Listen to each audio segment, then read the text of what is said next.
An ambition so rarely attained. Success so difficult to sustain. We call it a dynasty. The Trojans of USC, your BCS national champions. Alabama back on top. Another building block in this dynasty. Dynasties rule, reign, dominate. Tonight, the last two teams to hold that distinction face off. The Trojans, who once ruled the sport and now aim to regain that glory. The Crimson Tide, the current standard in college football, driven to extend their dominance.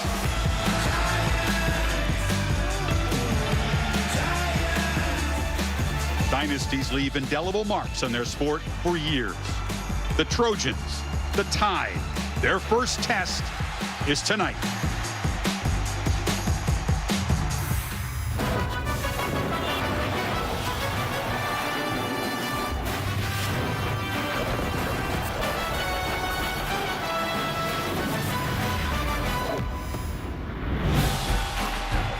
In the heart of Texas, this beautiful football palace is filled to the brim, crimson and cardinal.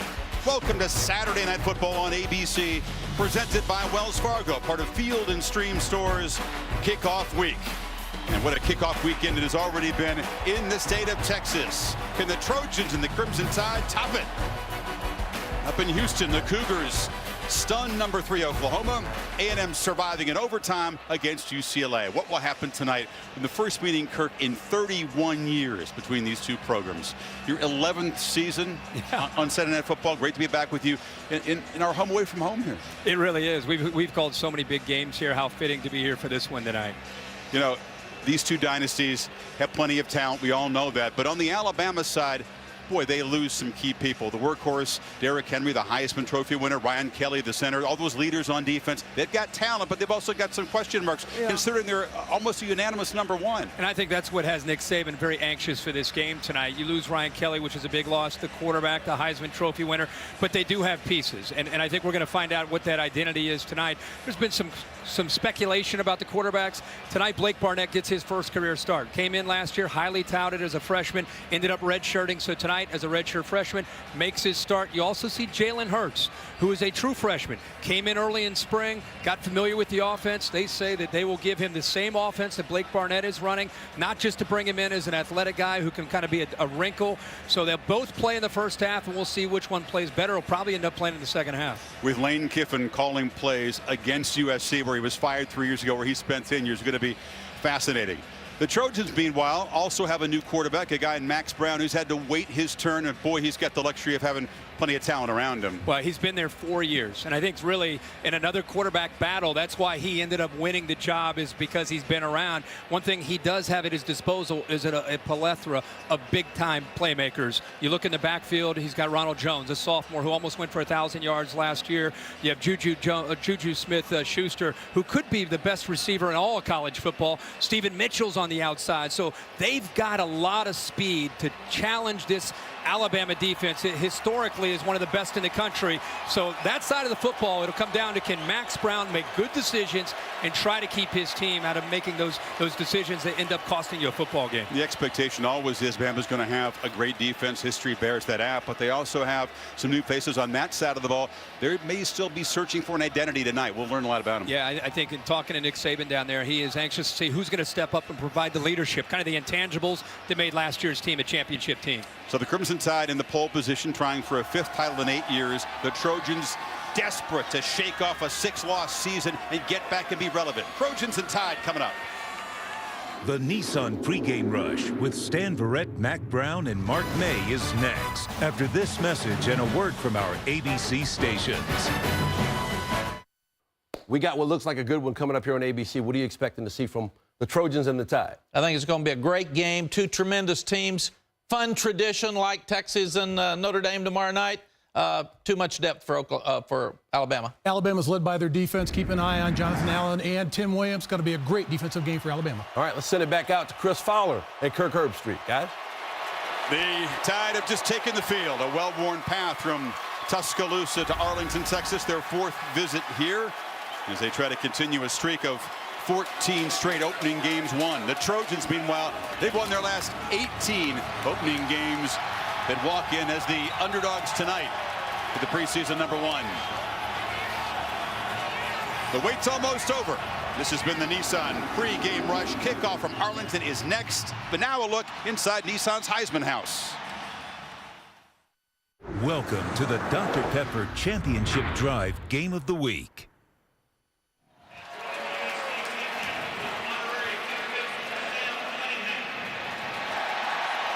What a beautiful scene inside AT&T Stadium in Arlington.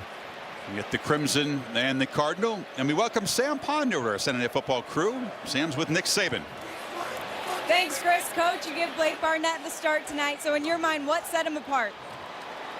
Well, you know, all the guys did really well. We got confidence in all of them. You know, we wanted to see what the guy would do. He's really practiced well, so, you know, we just decided to go with him and see how he could do. Coach, your defense has been so good for so long, but you lost some important guys, obviously. Tonight, you're up against an offense that does a lot of this run-pass option stuff. So how would you describe the challenge that they present for your D? Well, this is a difficult team because they got a great offensive line. They got good running backs. They can run the ball effectively. They got really good skill guys outside, and then they got all the RPOs to go with it, which is a run-pass option. So we're going to have to play really well. I think depth's going to be a problem for us a little bit on defense. We're going to have to get some good play out of some guys that don't have the same kind of experience we had a year ago. Coach, we appreciate your time. Thanks. Chris? I think the whole college football world would love to have Nick Saban's problems, because Clay Helton says, wait a minute, we're just now getting that depth that we've lacked for the last few years, just recovering from the scholarship sanctions. Clay Helton brings a different culture change. Even though he's been around at SC, it feels different with him at the helm. It really does. You know, it's a different approach as far as going out and hiring a coach who's kind of a no-nonsense. He's a football coach, and he has inherited a team that finally the NCAA sanctions are behind them. They can go out and recruit. We talked about they have got some high-caliber athletes. The big thing will be they don't have the depth yet. I mean, they're a little deeper this year, but not where they'll eventually be with Clay Helton out recruiting without the sanctions hanging over that program. He's 44 years old. You may know Kim Helton, his father. He grew up around the sport. The Trojans for this opening game certainly made an entrance. The coach may be no nonsense, but this was a little exciting here. Kind of crawling and slowly making their way to the field. It looks like they're ready. That kind of represents America when it comes to the college football season, how excited everybody is to see college football back this weekend. There was nobody holding them back. They just decided to make an entrance. Well, I think fans know that the accomplishments of these two programs. Pete Carroll raising the BCS trophy. They got 7 national championships. Alabama claims 11. SC with the edge in Heisman Trophy winners, and look how even they are in NFL first-round draft picks. Alabama perhaps having the edge lately. If you're a traditionalist, all you have to do is just look at these two uniforms on the field together, and you just want to kick back and watch this game. I mean, to see Alabama and USC play each other in a regular season and in this great stadium, this is going to be a lot of fun. No doubt. It's always fun when the two traditional powers get together. Always fun on opening night to have some of those many questions we've been talking about for 9 months answered. And that guy's one of them right there. Max Brown filling in for Cody Kessler, as you said, 4th year in the program, waiting his turn. Kirk, all those reps and all those practices. It's a lifelong dream for him. He's never been the guy before in any game. Almost no experience against a quality opponent. And he's got a real high-quality opponent tonight. Yeah, 6'5", 220. I think being in the 4th year, they've said he's really demonstrated tremendous poise throughout summer camp, and that's why he won the job. He's out of the Seattle area, #1 ranked high school quarterback in America when he ended up selecting USC. Alabama won the toss. As you'd expect, they deferred. USC will get the football. So we'll see Adam Griffith, the senior kicker, one of the heroes of that championship game win over Clemson, because he has that perfectly executed onside kick that helped, pun intended, turn the tide in that game.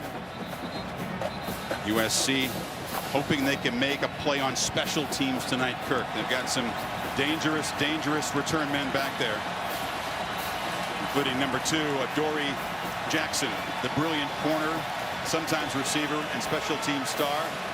And you got Jack Jones, a young man, a freshman, with him. Here we go. The Tide and the Trojans from Texas.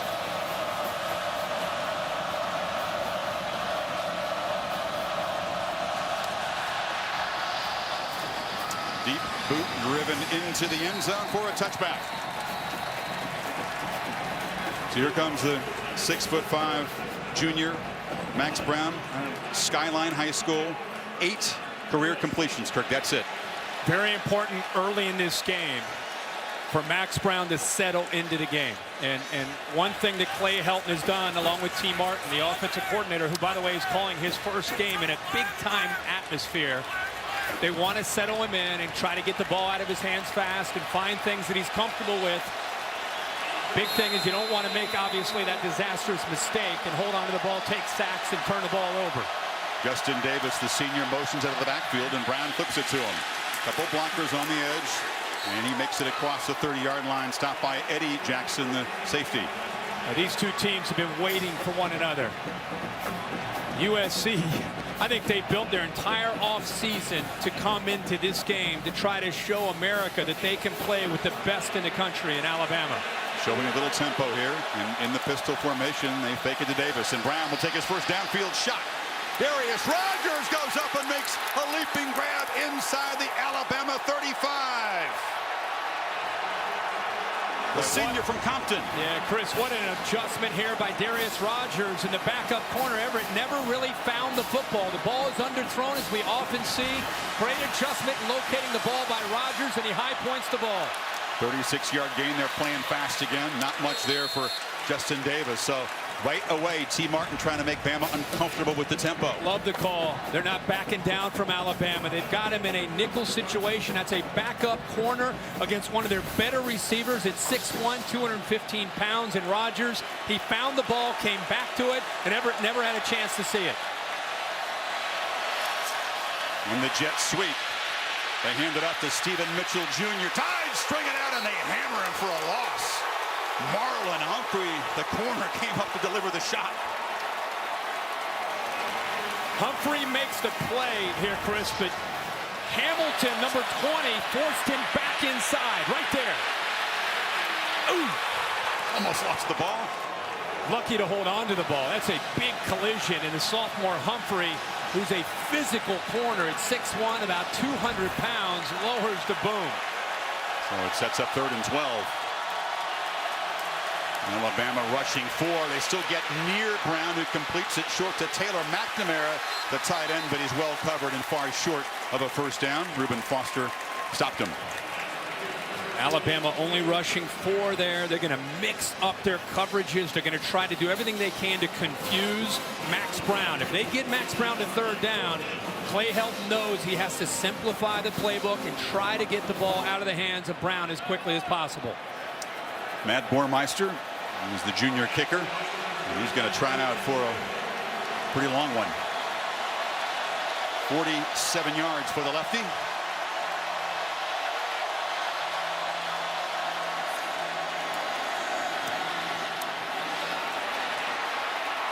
And it ricochets around and goes through. Wow, 47-yarder. I think he hit the crossbar and the upright there. I think it did. You know, it looked like it may have hit the corner there and bounced it. It kind of wedged it back in. Hits the corner right at the base. You're right. Hits the upright. Just rolling along the bar. So by that tiny margin, the Trojans convert that long pass from Brown to Rogers into 3 points. You won't see a field goal like that all season. He could try that 100 times. He wouldn't be able to do that. Hey, it looks pretty in the stat sheet. It says 3-0 on the board, right? Very promising start for the Trojans. I love that T. Martin had all summer to put together their game plan. You're playing mighty Alabama and Nick Saban, and they decide on the second play to give the strong-armed Max Brown a play that he's comfortable with, get back and throw it up in the air. And there's T, who played, of course, at Tennessee. See at the bottom there, replaced Peyton Manning, won the national championship for the Vols back in '98. But deciding to get aggressive is what got them ultimately in field goal range. And it also settled the quarterback down, Brown.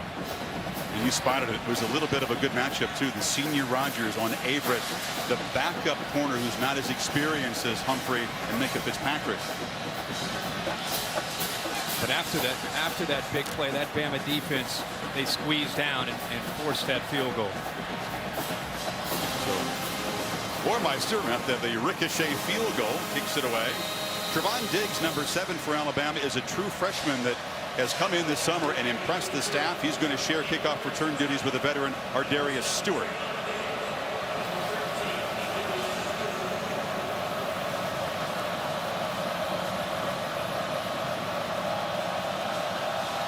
Kenyon Drake filled this role so superbly for Alabama last year. This is Diggs. The young guy's going to bring it out.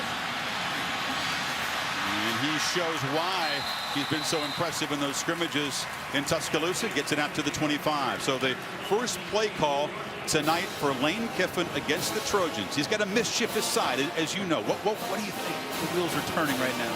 Well, it's not only his former team, but when he got fired at USC, it's his former defensive coordinator on the other sideline looking across at him. So they're very, very familiar with one another, which you got to believe comes into play where they're trying to kind of trick one another.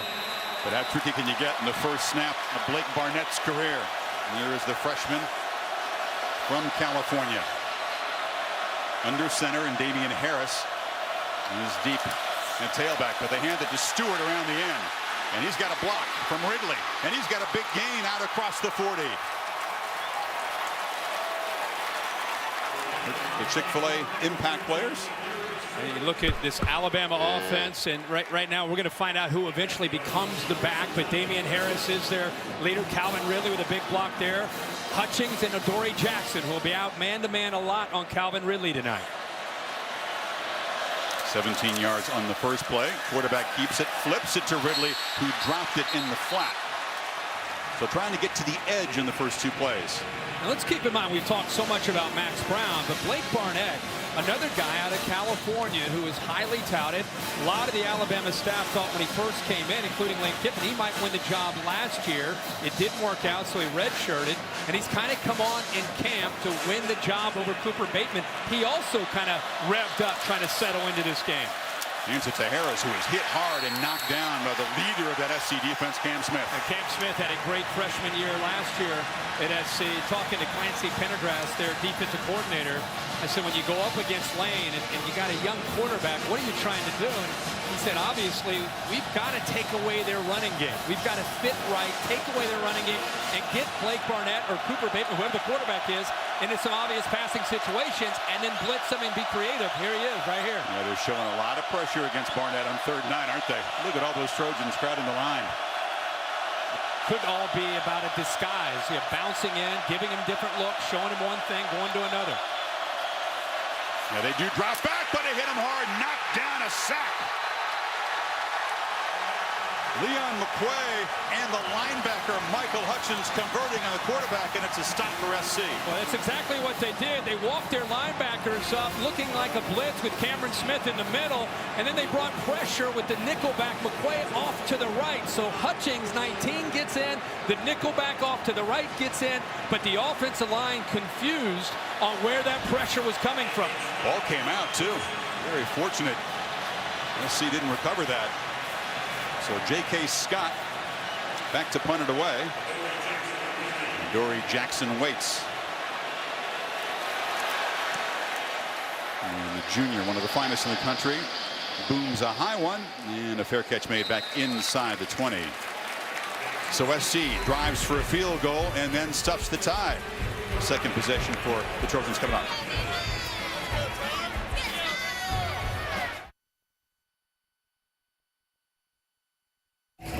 As the new year dawned, a dynasty was solidified by the Crimson Tide, while the men of Troy made changes at the top.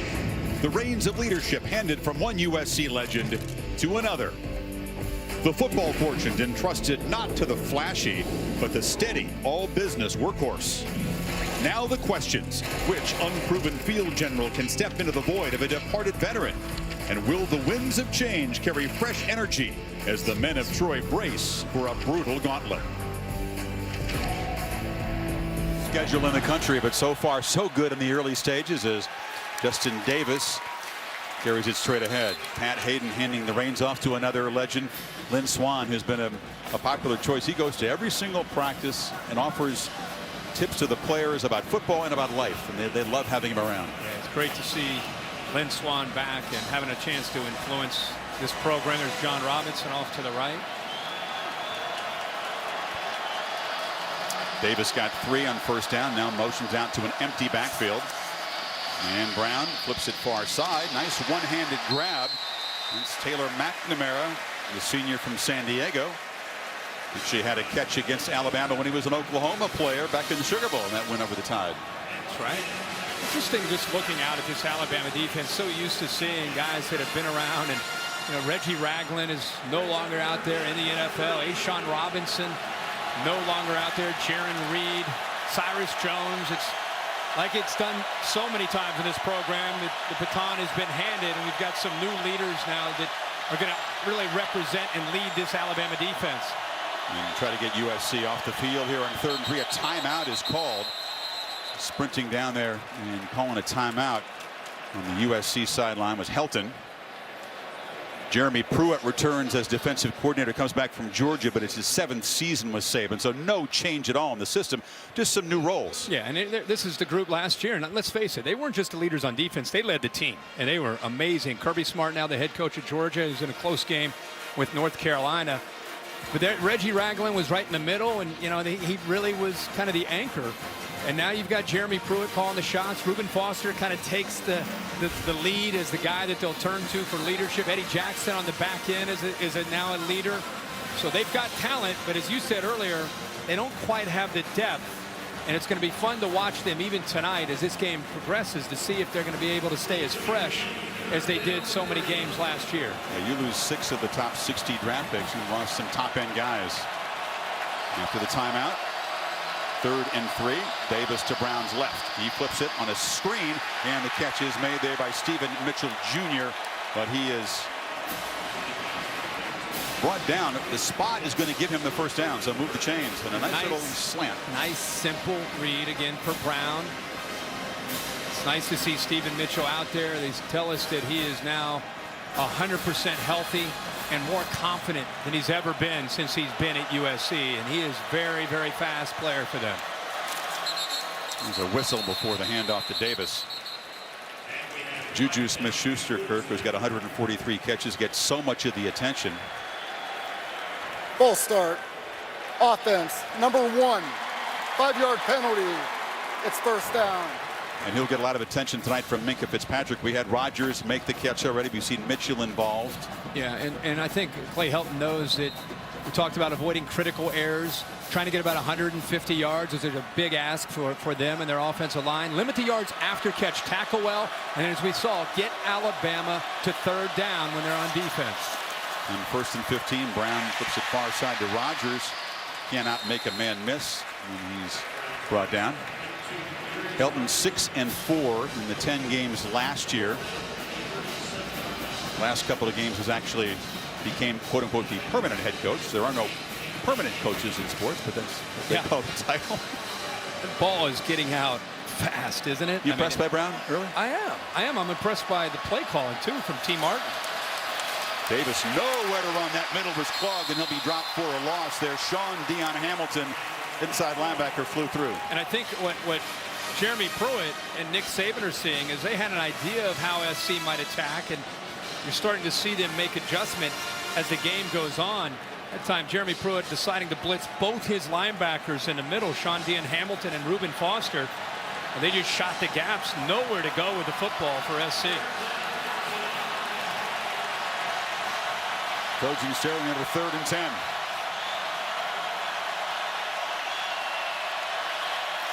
Bama rushing 4, but Brown is still pressured. Steps up, shows some speed, and bolts straight down the field before sliding into Alabama territory.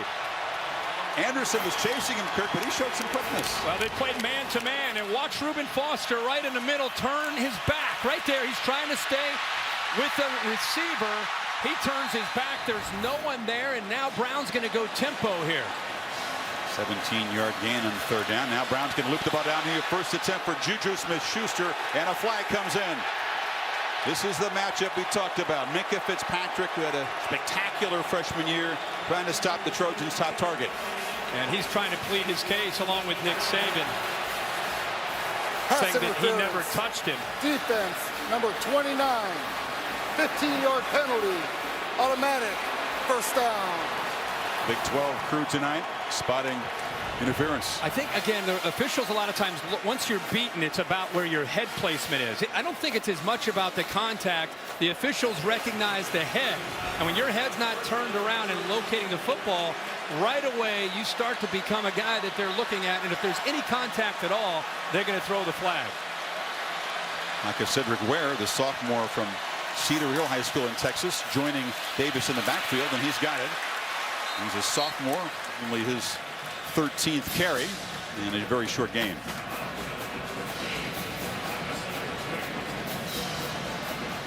Other than the quarterback scrambling, not much going on the ground. Go back to that again. See Fitzpatrick's head. See how he doesn't turn around until the last second. A lot of fans get frustrated, don't understand interference. It's as much about where the defender's head is, and does he locate the football as much as anything.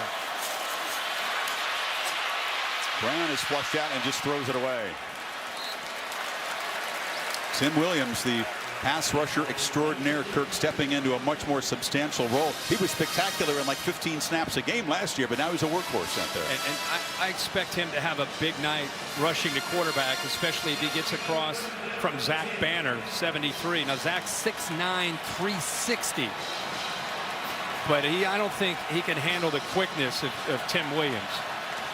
Zach is a humongous human being. Talked to him yesterday. I'm going to feel tiny. We'll talk to Zach. 3rd and 10. Brown in the flat. Catch made by Deontay Burnett, but he's run out well short of the first down by Averett. And let's see if this is considered field goal territory. It'll be a long one for Bormeister. Bama struggled a couple times tonight in man-to-man situations, so that time just sat back and played zone. Field goal kicker not on the field on 4th and 7.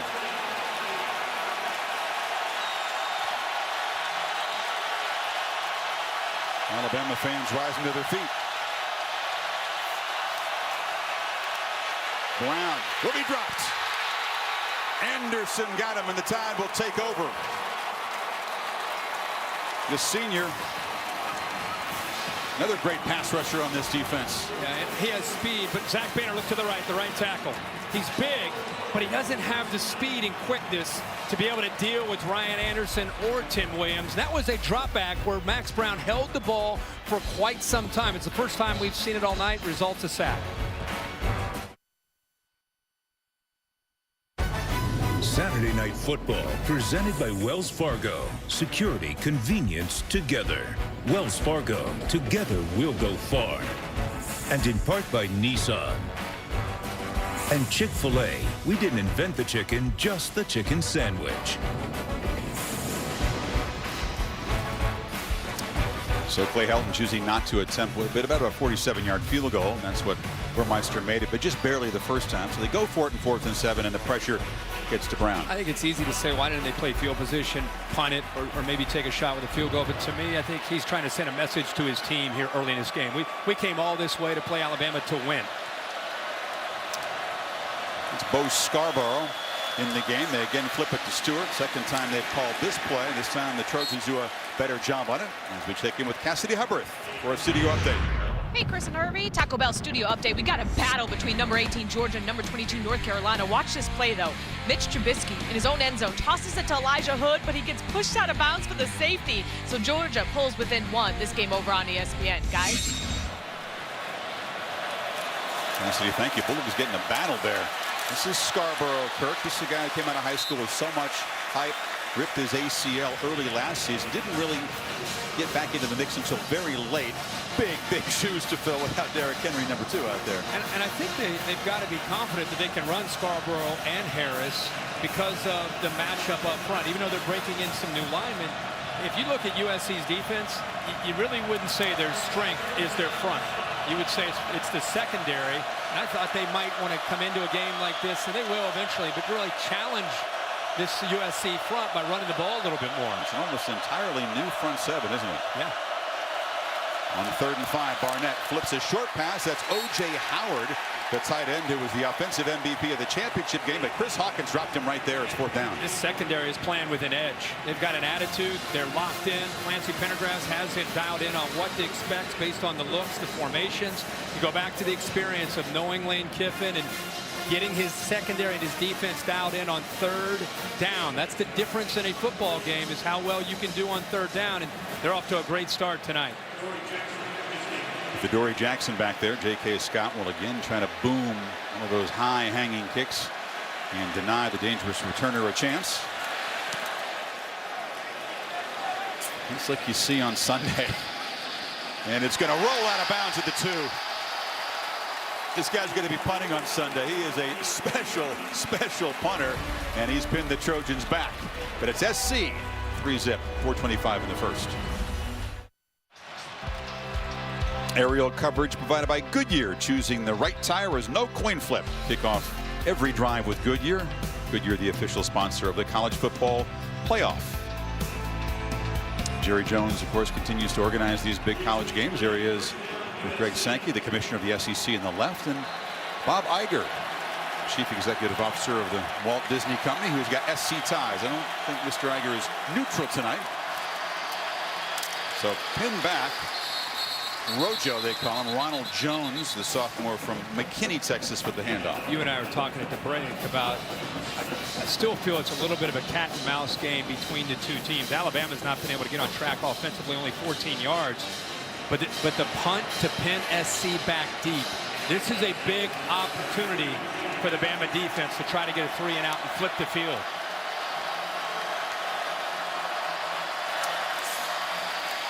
Brown from his end zone, and will just throw it away. There was nobody open. 3rd and long coming up. You know, he has that internal clock. He's playing Alabama, and he knows when he drops back, it's about 2.5 seconds, and you got to make a decision. Get rid of the football. You got to move out of the pocket, move the launching point. That time making a good decision, especially in his own end zone, to get rid of the ball. Now we're at that 3rd down. Now he's really got to get the ball out of his hands here before Tim Williams and Ryan Anderson on the edges can get to him.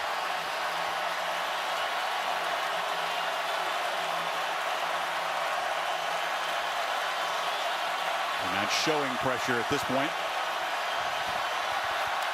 Play clock running down. Got to hurry. It's at 2. And they just get it off and hand it off inside and drop for a loss. There is Ronald Jones as the Tide came flying through. Tim Williams playing a part.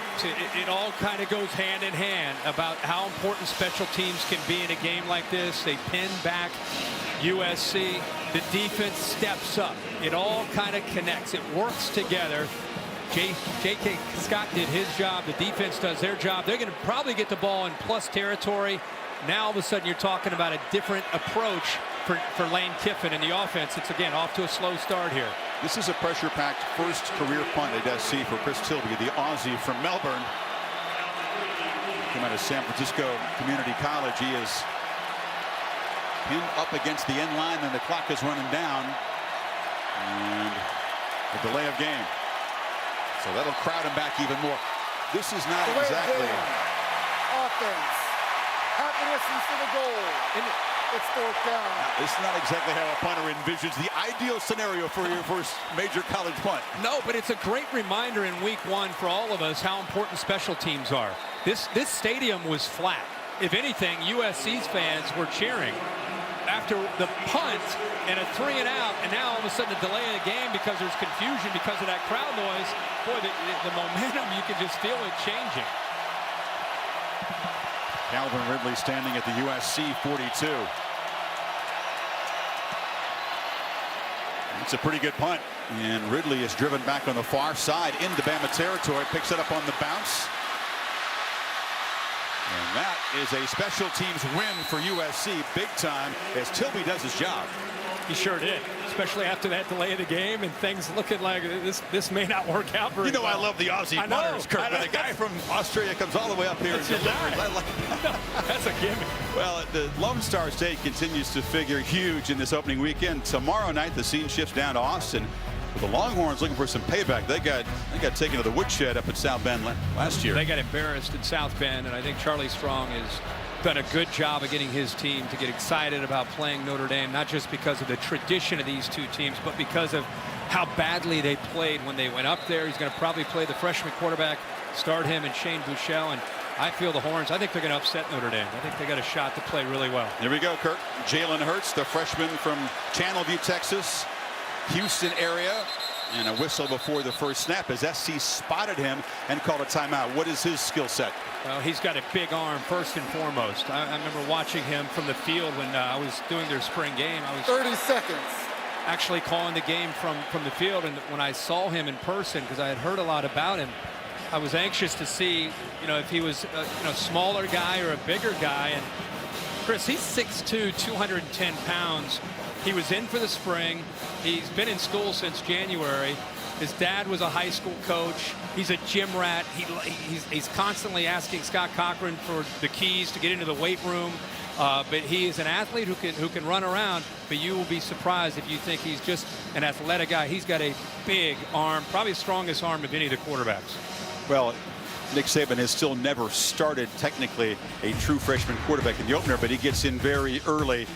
And don't think this guy is just a change of pace, no. Wildcat type quarterback. To watch him sling the ball around is impressive. And here he is back in his home state. That's right. And he's got great field position to work with. Ball at the plus 49. But the ball is fumbled his very first snap, and SC recovers. So all the talent and all the potential, I'm sure he'll have a good career, but Cameron Smith recovers it, and there was confusion That's there. exactly what Nick Saban doesn't want to do. It's a zone read. Damian Harris is pulling on the ball. Watch, he's going to put the ball in. He's reading. He pulls it out. Harris tries to hold on to it. There's confusion. Now he's just got to jump on top of the ball. So that was a miscommunication. They're making a read. They're reading the defensive end. The quarterback thought he took the back Harris. Harris thought he was going to get the ball, so he's grabbing for it.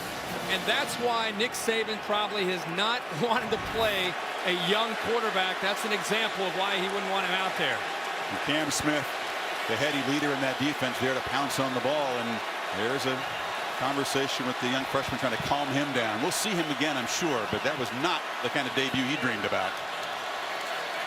And they squander a great field position and instead give it to USC. SC's going to call another timeout. And as you said, there was a great opportunity there for Alabama. USC calls their final timeout of the half. It'll be a full timeout. All right, we'll take a quick break here. Trojans trying to build in a 3-zip lead.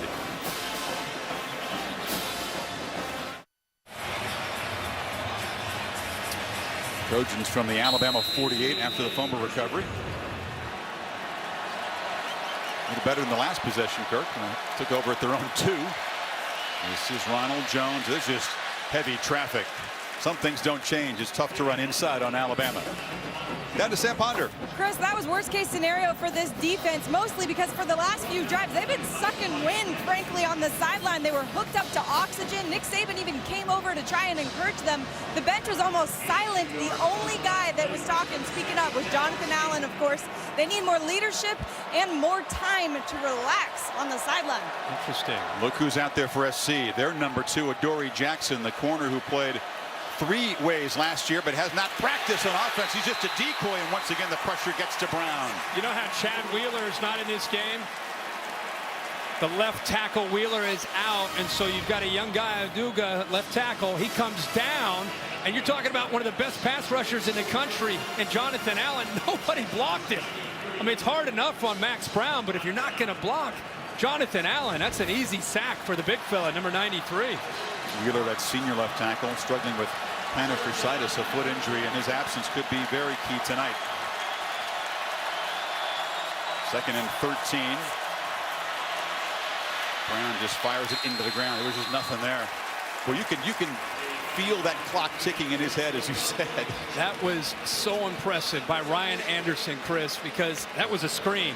And you had 2 Alabama defensive linemen, Ryan Anderson and Jonathan Allen, who actually beat Ronald Jones out for the route. They were anticipating and expecting it. Nothing Brown could do there except throw the ball down and throw it away. All 3 of his incompletions have been throwaways, but besides the big connection with Rodgers that set up the field goal, really nothing at all downfield. Here's Tilby feeling much more comfortable than his last punt. Great job. Just spins it down the near sideline, and it will roll dead inside the 10. So it's a field position battle here late first quarter. See the All-State bus, which has joined us here in Arlington. And now, Kirk, time for your All-State street cred. Yeah, we actually gave it today. We gave it to Houston today after their great performance against Oklahoma. Greg Ward had a huge game. A lot of people knew he was going to have potentially a huge season, but got out of the gate against Oklahoma. And every week we do this on Twitter with hashtag street cred. It's a lot of fun. It's a way to kind of look for the team of the week. We've done with All-State last year. We're going to continue to do it. How about that defense at Houston? Oh, they played well. They played great. Well, Jalen Hurts is back in there. This is Ridley. They get a clean handoff this time, but he is going absolutely nowhere. Leon McQuaid III, the safety, got him for a loss. Well, they're trying to outflank USC. We've seen that now 3 times where they've tried to go with that jet sweep. The first time it worked, and since then USC has just been waiting there. I've been so impressed with the preparation of this USC secondary. They are dialed in, making great decisions, always in the right spot so far in this game. Final minute of the first quarter, and Bama has 11 yards of offense.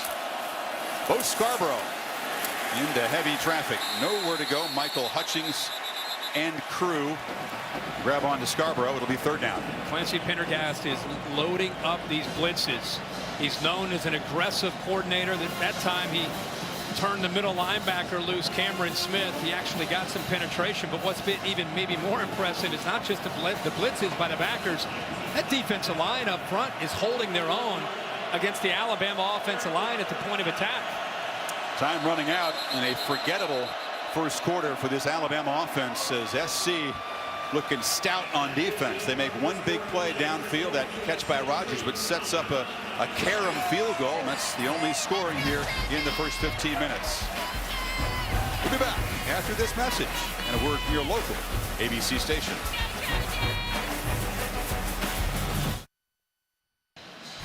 An interesting start on Saturday Night Football on ABC's debut game, presented by Wells Fargo, part of Field & Stream Store's kickoff week. Double-digit underdog USC on top 3-0 after the first quarter. Our Dr. Pepper Championship Drive game of the week. All right, your Lane Kiffin is 3rd and 9. Your freshman's put it on the ground once. Let's see what he calls here on 3rd and 9, Kirk. He's got Hurts rolling out. Cuts it back. He can't make enough Trojans miss. He's going to be stopped right there. Cameron Smith got him, and a punt comes up. He plays zone coverage on 3rd down against an athletic guy who has potential to pick up a first down with his legs, and all eyes are on him.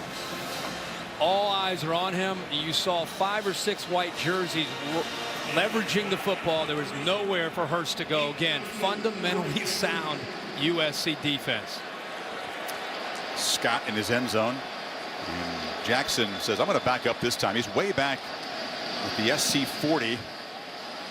And Scott drives it right about there. Won't be many return tonight with that kind of hang time. SC will take over, though, with, again, good field position. All right, partner, ready for tonight's Aflac trivia question with an Olympic twist. Athletes with USC ties earn 21 medals, tied with Cal for the 2nd most among NCAA programs. Which school won the unofficial gold medal for most medalists? That's a great question. You know, these are not athletes just from America.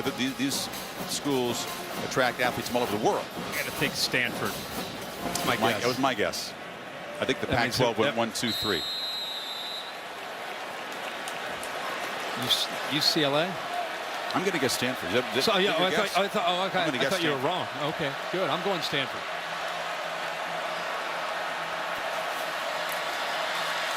Davis is knocked down really hard. John Allen, the big fella, out of there on the edge, combining with Reuben Foster. Here's our answer. How'd we do? Aflac.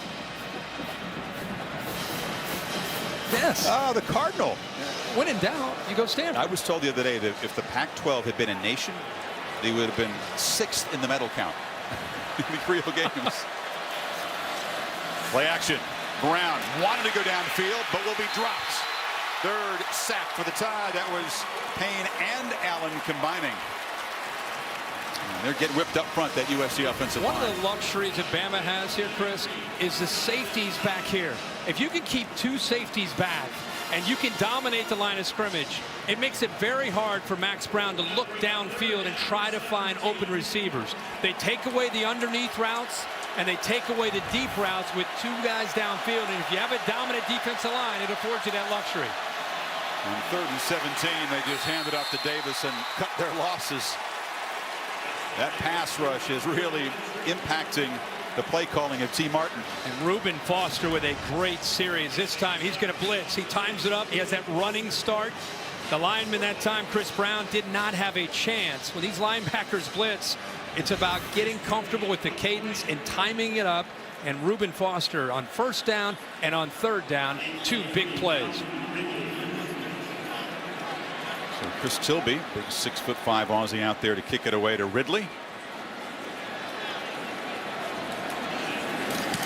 He's a rugby-style punter, but he also can just do the straight drop and boot, and that bounces out of bounds at the 25, not giving Ridley a chance. Let's see if the Tide offense can get something going. They have been smothered so far.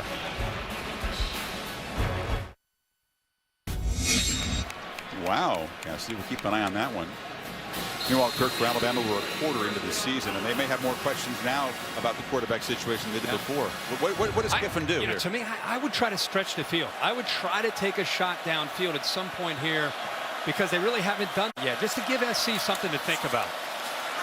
Good call, right on cue. Hurts lobs it down the field. It's incomplete. He was trying to squeeze it into coverage for Ridley, but Adoree Jackson shows that closing speed.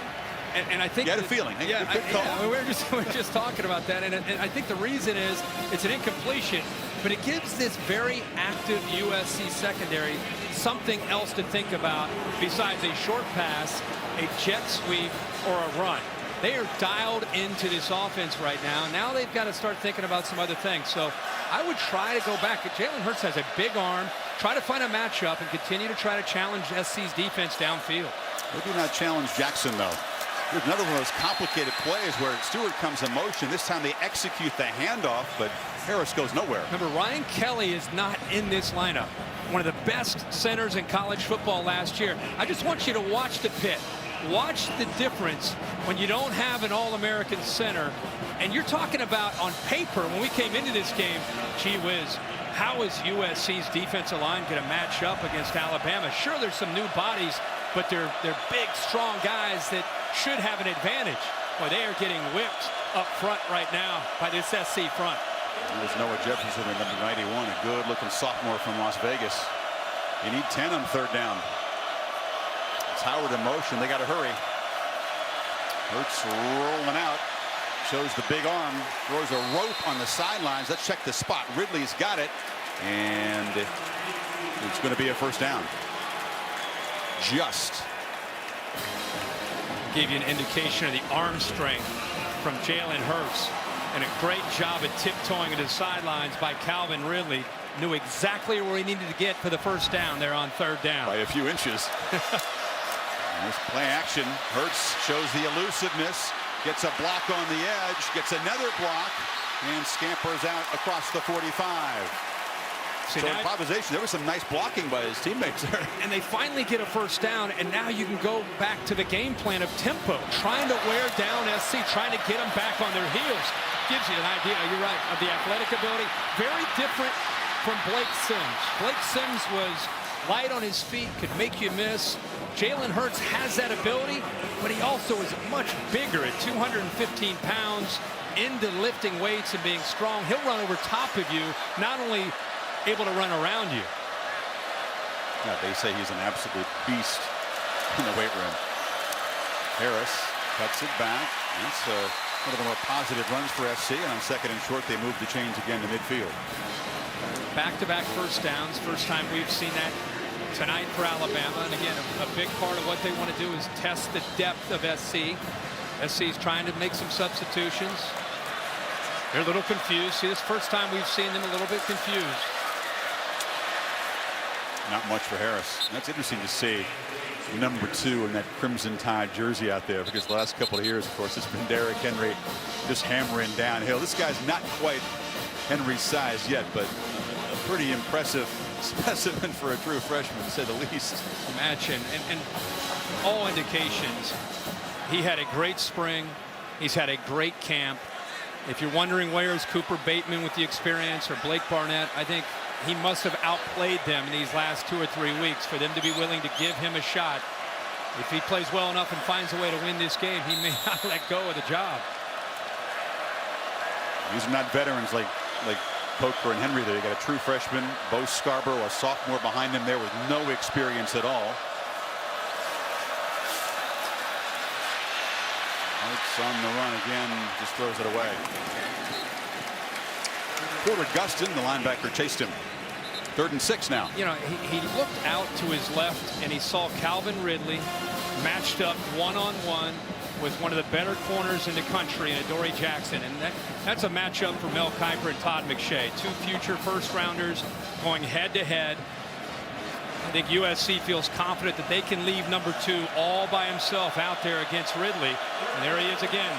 There's not a safety behind him to help. That's very rare against Ridley. Hurts looks that way, but fires over the middle. It's intended for Garrick Dieter, who's inheriting that slot role of Richard Mullaney. He came from Bowling Green, Kirk, where he caught 94 balls, but SC all over that little route. That is a great play by McQuaid, because he knew exactly where the first down marker was. He gives him a cushion. He makes him say, hey, look, he's open, throw him for the first down, but he breaks on the ball so fast that he's able to knock it away. And I think Nwosu also had a chance to get his hand on that football. So SC forces another punt. About as many punts as first downs in this game so far. Yeah. The side of Scott's foot, it's a high one, and Jackson will collect it inside the 15. The defensive slugfest so far in Texas. Saturday Night Football, presented by Wells Fargo. Brought to you by Pacific Life, helping generations of families achieve long-term financial security for over 145 years. Buick, proud partner of the NCAA. And Shop Field & Stream, where traditions begin. This Labor Day spectacular weekend will wrap up where we'll be in Orlando Monday night. Ole Miss and Florida State. Noles ranked 4 preseason. Both teams certainly consider themselves playoff contenders. That's over on ESPN. Can't wait to see that one. That will be a lot of fun. Star power. Chad Kelly, Ole Miss, Dalvin Cook, Florida State.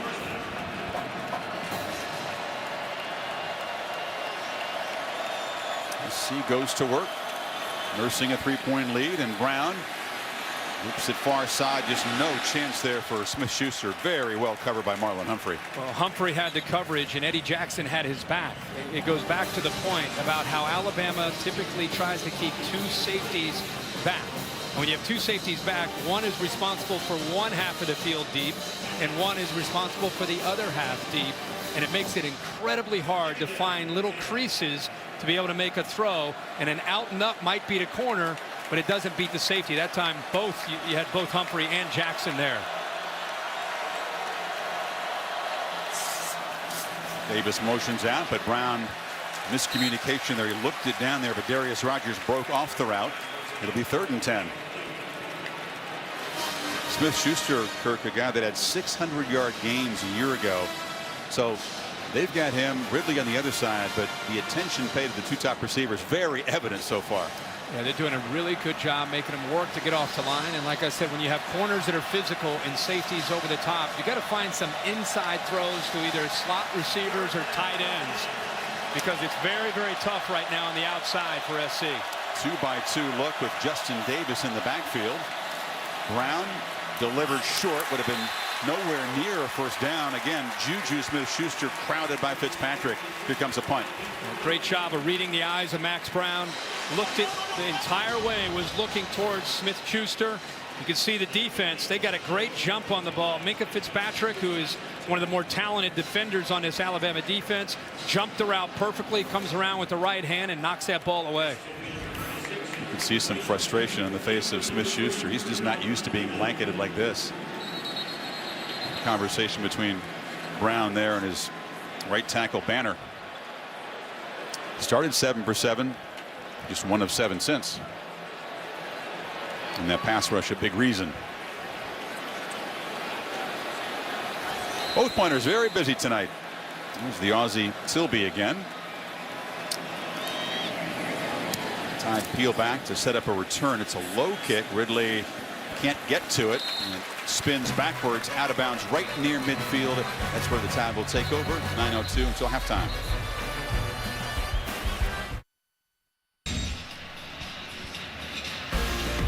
Cassidy, thank you. Aerial coverage provided by Goodyear. Tires that deliver superior performance on offense and defense for your special teams. Goodyear, official sponsor of the college football playoff. Well, Kirk, on the punt, there was a penalty. We had 2 true freshmen getting into it.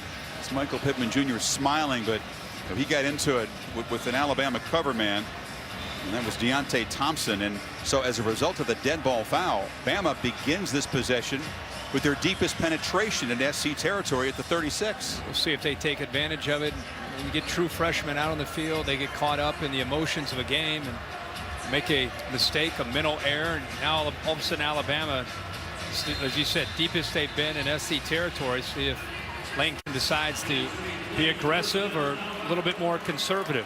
See the drive chart there. They got 40 total yards.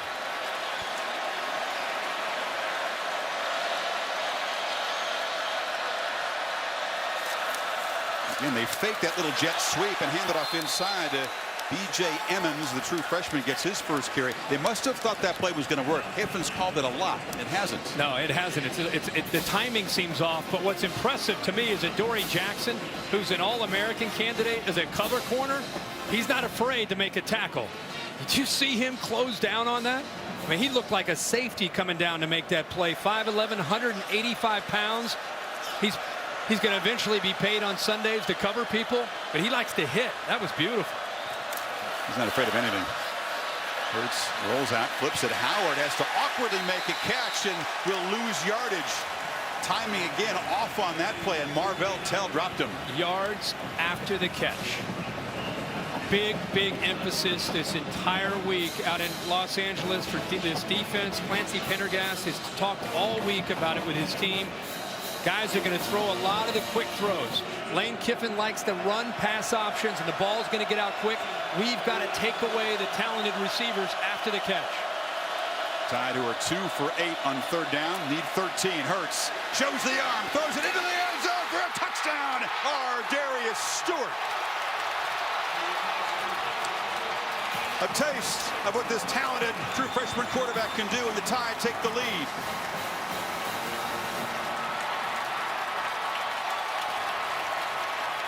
And the complexion changes just like that.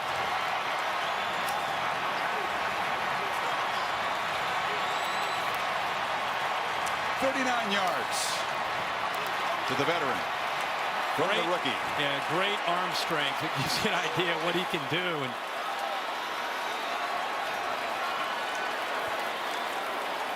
now Kirk, his first college play, fumbled the ball. He hadn't had much success until that play, and Griffith knocks it through, and the Tide midway in the 2nd quarter on top now. Yeah, a safety in the middle of the field and Chris Hawkins, and you've got a one-on-one matchup right here. He's actually going to work and get pushed out of bounds and then just use his speed to go by the corner this time. Watch, he gets physical all the way, pushes him out of bounds, but he doesn't give up on the play. Marshall, his strength as a corner is his physicality. He doesn't have the speed to be able to run with Darius Stewart. And you really wondered coming in, if Jackson was going to take away Ridley, how would Marshall do against Stewart, who the Alabama folks think might be their best receiver?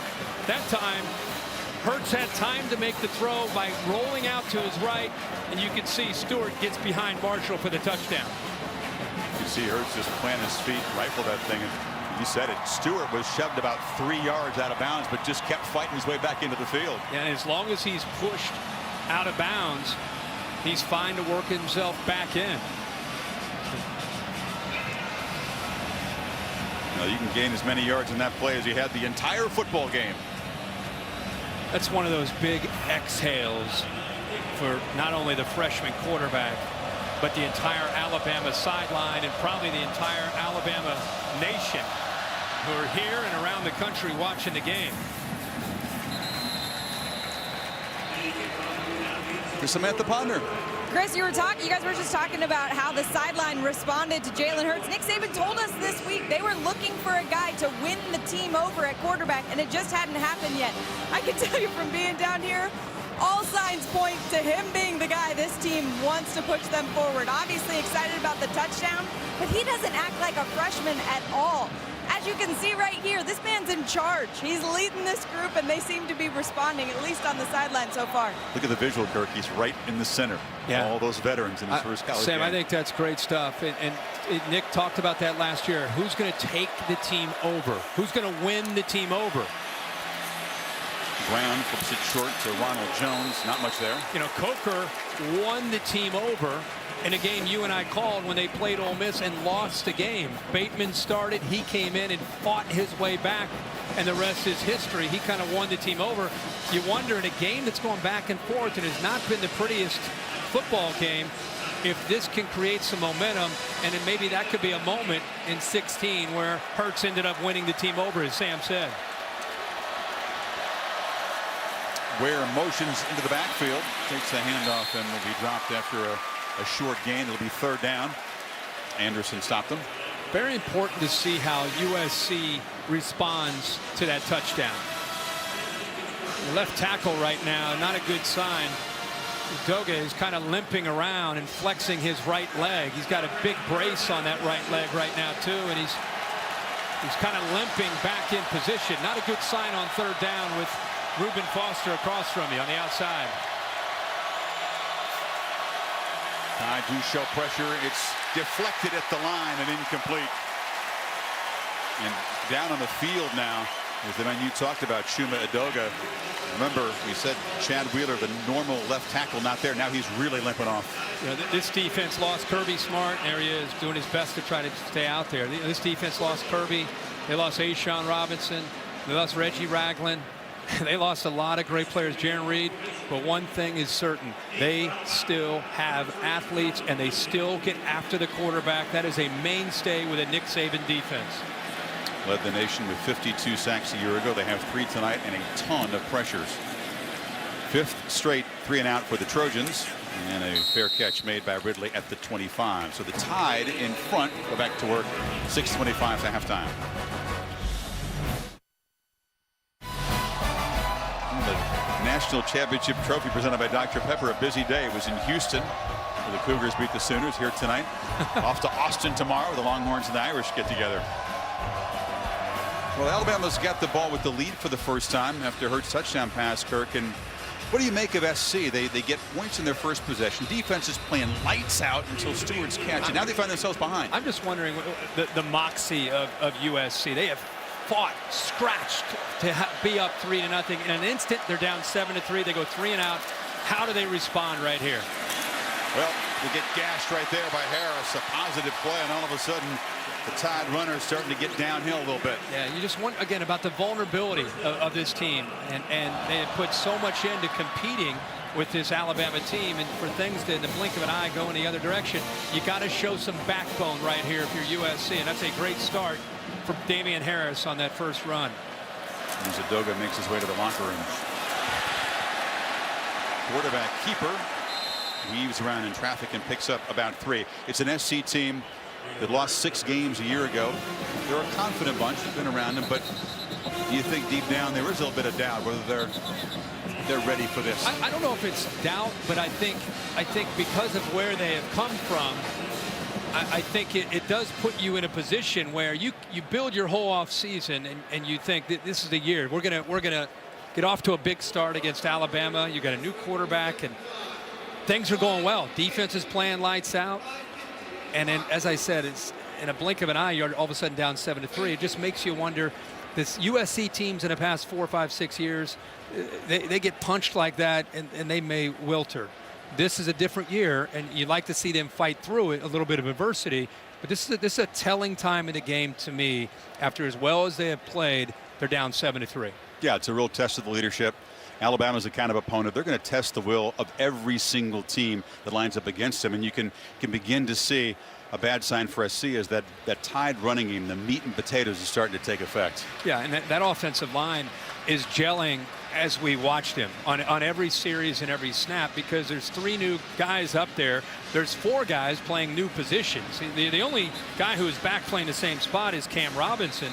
And other than that, everybody else is new. Now, Ross Pierce-Baker is a guy who played last year at left guard. He's moved to right guard, so he's kind of feeling his way through this too. So this is an offensive line that they're only going to get better as this game goes on. And one of the key defensive linemen, Jefferson, leaving the game to be checked out on the USC sideline. Harris again makes a quick cut and a burst and breaks a tackle. Damian Harris will be tracked down inside the 15 by the speedy Jackson, but the Tide are rolling. Wow, what a push. We were just talking about the offensive line. We've not seen a push all night. Watch the left side just blow USC back. Great job as well by the right tackle, Jonah Williams. And finally, some room to run for an Alabama running back. After a 46-yard gain, Kirk, the depleted defense is huffing and puffing, and Tide trying to play quickly. That's a nice stop by Michael Hutchings. Hutchins steps up. He's been doing it all night. But look at that. Look at the push.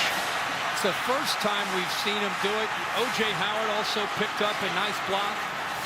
But if you give Damian Harris or any of these backs from Alabama just a little bit of room to work with, they're going to do some great things. Now you got Ardarius Stewart and the I formation in the back behind the quarterback.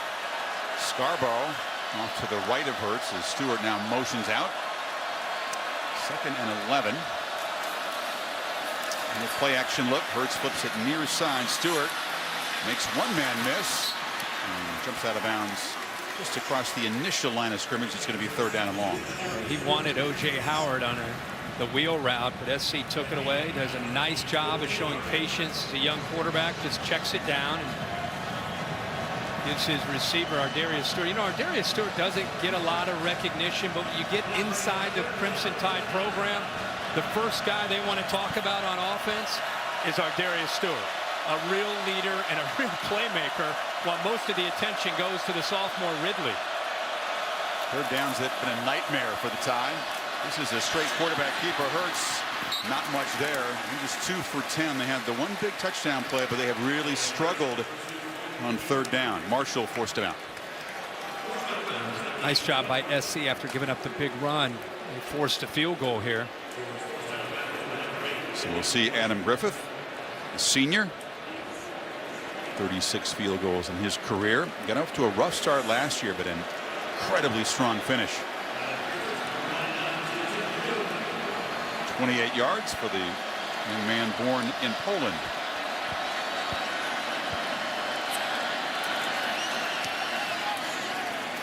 No problem. So the Tide get the big run from Damian Harris and stretch the lead to 7. Massive opening weekend. Scene shifts down to Austin. Reese and the gang will be there to set things up, and then it's the Fighting Irish and Texas. 7:30 on ESPN. Sorry, it's on ABC. It's on ABC. Monday's on ESPN. We got games everywhere. We do. What a crazy opening weekend. Talked about the AP rankings brought to you by Goodyear. Alabama not just won, but an emphatic #1. 55 first place votes. I was stunned that Clemson only got 7 first place votes. They know that Watson's back, right? Yeah. What was there? A total of 7 teams, I think, that received first place votes? It was fewer than that in the AP poll. Coaches were spread around a little bit more, but I would have, personally, I don't vote in that anymore. I would have put Clemson over Alabama preseason. And it's got to be somebody, but right. Well, Saban and Kiffin both told me they were surprised to be sitting there at #1. I think the exciting thing, Chris, is that everybody has concerns. Everybody has some holes, and everybody's got some things they've got to address to be able to become a complete team. We had what do we have? 2 top 5 teams today go down. I think this thing is wide open. That's what makes it so great. Clemson, of course, tested at Auburn tonight. This is Adoree Jackson. You see the acceleration, just not able to elude one of the coverage guys. Dropped at the 19, Rashaan Evans. Nice play. Now a flag comes in, a scuffle well after the whistle. It's Hootie Jones down there for Alabama. Harrison as well. Yeah, that's going to go on USC. Looked like Jabari Ruffin, number 40. Yeah, he stomps right on top of an Alabama football player, and Dory Jackson's trying to help him out right there. After the play, flagrant personal foul by the receiving team, number 40. He stomped on the player. He should get ejected. Half the distance to the goal from the dead ball spot. Number 40 has disqualified himself from the game. No question. That's a great job by the officials. Inexcusable. He didn't just stomp on him. He stomped him in a bad area. Yeah, not exactly. But beyond that, look at Dory Jackson, number 2, his teammate. He's trying to help him out. He gets pushed from an Alabama player, Harrison, and then there's a Dory Jackson right there, the left foot. Oh, my gosh. I'm glad it was right in front of the referee. He saw everything unfold, made the call quickly, didn't hesitate. 40's out of the game. Great call. And the Trojans are backed up to the 10-yard line. We call that a direct red card in soccer. You're out. Goodbye. This is Davis. And there just hasn't been any running room up the middle tonight against Bama. With some of the issues that USC has had off the field, the depth at linebacker is already a problem, and now you take Ruffin out of the lineup, and Clay Helton, if depth becomes an issue, it's already a challenge for SC. All of a sudden you lose another body that's capable of playing outside linebacker because of a stupid mistake. Ruffin was a backup, a senior though, but you're right, depleted depth already at the linebacker position. And then 2nd and 8, deflection, intercepted. Humphrey scores.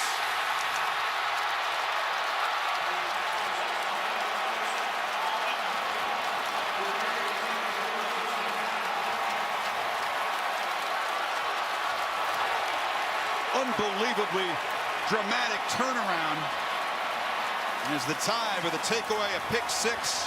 Deontay Burnett couldn't collect the pass, and Humphrey, the veteran, right there. Yeah, good coverage actually that time by Foster, the veteran linebacker that forced that ball to go up in the air off the tip. I've got one word for you right there: karma. After the mental error by USC, a couple plays later, Alabama pick 6.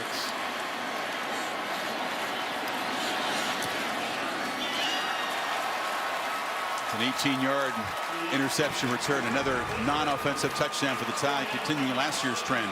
You got a receiver coming across. Right here is Reuben Foster. Watch how he picks him up. Good awareness. As he comes across, the ball's high. He's just there on good coverage, and because of the coverage, it made it tough for Burnett to be able to bring the ball in. And anytime that ball is tipped in the middle of the field, it's going to go up. And you got Alabama defensive backs that are ball hawks just waiting for it. And Humphrey, of course, makes the play, and once he caught the ball, he's walking to the end zone. Humphrey, a freshman All-American, he made that key recovery of the onside kick in the championship game. And now SC, which was already reeling in an even deeper hole, down a couple scores.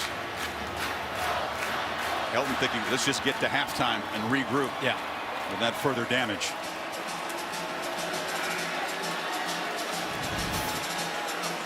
Positive start to this game for SC's offense. They had the long catch by Rodgers, but now still sitting on just 76 yards of total offense.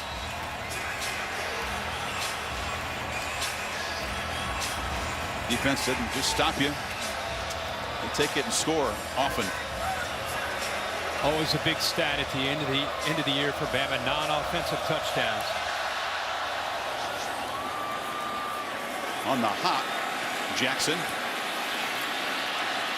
There's a little crease. Adoree Jackson can't quite escape, but takes it out across the 40. You go back to what you said. Now you want to just maybe get to halftime. It's 17-3. You got 2.5 minutes to go to the end of the half.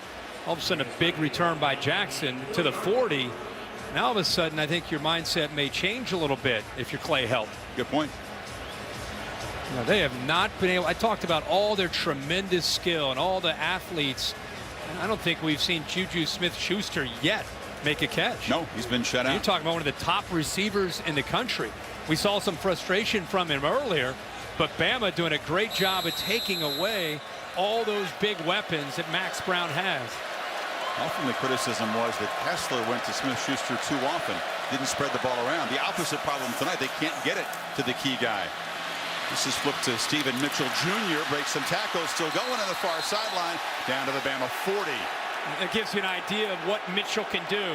I talked about he came out in high school, one of the more explosive athletes in the state of California. Coming into camp as a freshman, he tore his ACL. Hasn't been the same. Now he's finally back to the kind of player they expected coming out of high school.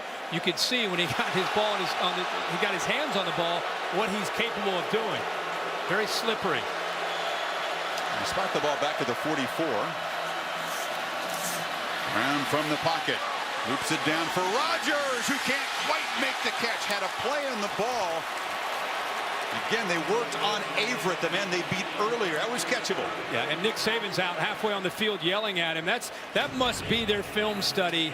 When they go to that 3 and 4 wide receiver look, and they get Nick Saban and Jeremy Pruitt with 5, 6 defensive backs, that's the matchup that they want. The experience of Rogers as a senior, going up matched up against a junior, Anthony Averett, who's not played a lot of football for the Crimson Tide. Would have been a difficult catch, but the kind of play SC needs to make to get back in this.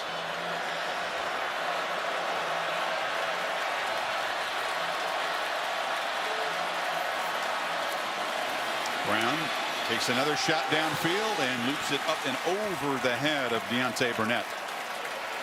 Clay Helton and T. Martin, even though the momentum is clearly in favor of Alabama, this game beginning to slip away. Instead of backing down, they're stepping in and trying to make some big plays. Max Brown looking to stretch this Alabama defense vertically, trying to find matchups that he feels are favorable. Actually had his man. He had a step there with the ball overthrown. Trojans just 2 of 9 on 3rd down. Brown harassed, delivers it, and it's incomplete. Mitchell was standing out of bounds when the pass arrived. It'll be 4th down. You're Max Brown. You've never made a start in college football. You're in your 4th year, and you've already got a taste of what Alabama can do on 3rd down. You're learning. You have about 1.5 seconds to 2 seconds max to make a decision and get the ball out of your hands on 3rd down. And it's as simple as that. Whether they're twisting or blitzing or just rushing 4, they are in his face at about 2 seconds. Makes it really hard to execute on 3rd down when that's the case. They're now, what, 2 of 10 on the night. If they made that catch, they might have gone for it on 4th down, but now Helton will elect a punt on 4th and 10. Tilby tries to pin the Tide deep. Fair catch made by Ridley at the 13 with minute 37 to go before halftime. It's the BMW halftime report with Stan Verrett. We welcome him to the team. Mark May and Mac Brown. Very interesting day. You'll want to stick around for the highlights and the analysis of the opening Saturday of the season. You figure Kiffin might play it conservative here, or does he take a shot downfield? Yeah, no, I think he's very happy considering the way this first half went, especially the first quarter went. To be up 17-3 and feeling good about his young quarterback, who really seems to have just settled in, feeling pretty good after the fumble on the first play of his sequences.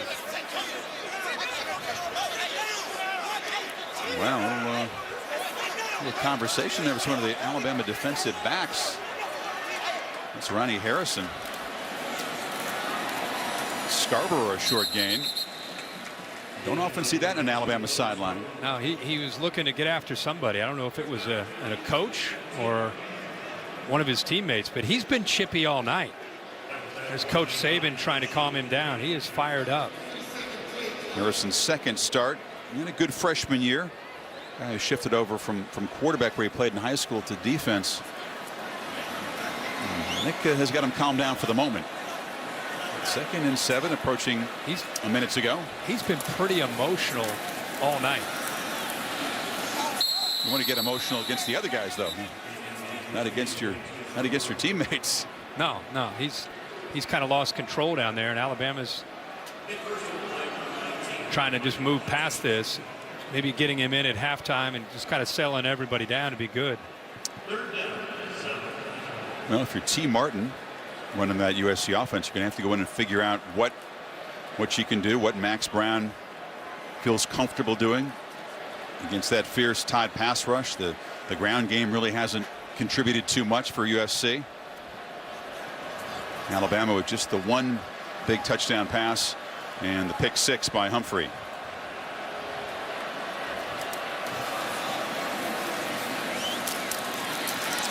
Harris into heavy traffic, stop at the 15. So this Tide team got off to a very slow start. Got the touchdown pass to ignite them, and then the pick 6, and they lead 17-3 at the break. Now we welcome in Stan Barrett tonight, who has got some big shoes to fill. Our dear friend, one of the most respected broadcasters out there, John Saunders, as most of you know, passing away since 1992. He piloted the ABC studio in college football, a sport that he deeply loved and deeply felt and enriched so much. So we welcome Stan, but we certainly miss our friend John Saunders on this night and for many nights to come. Halftime coming up.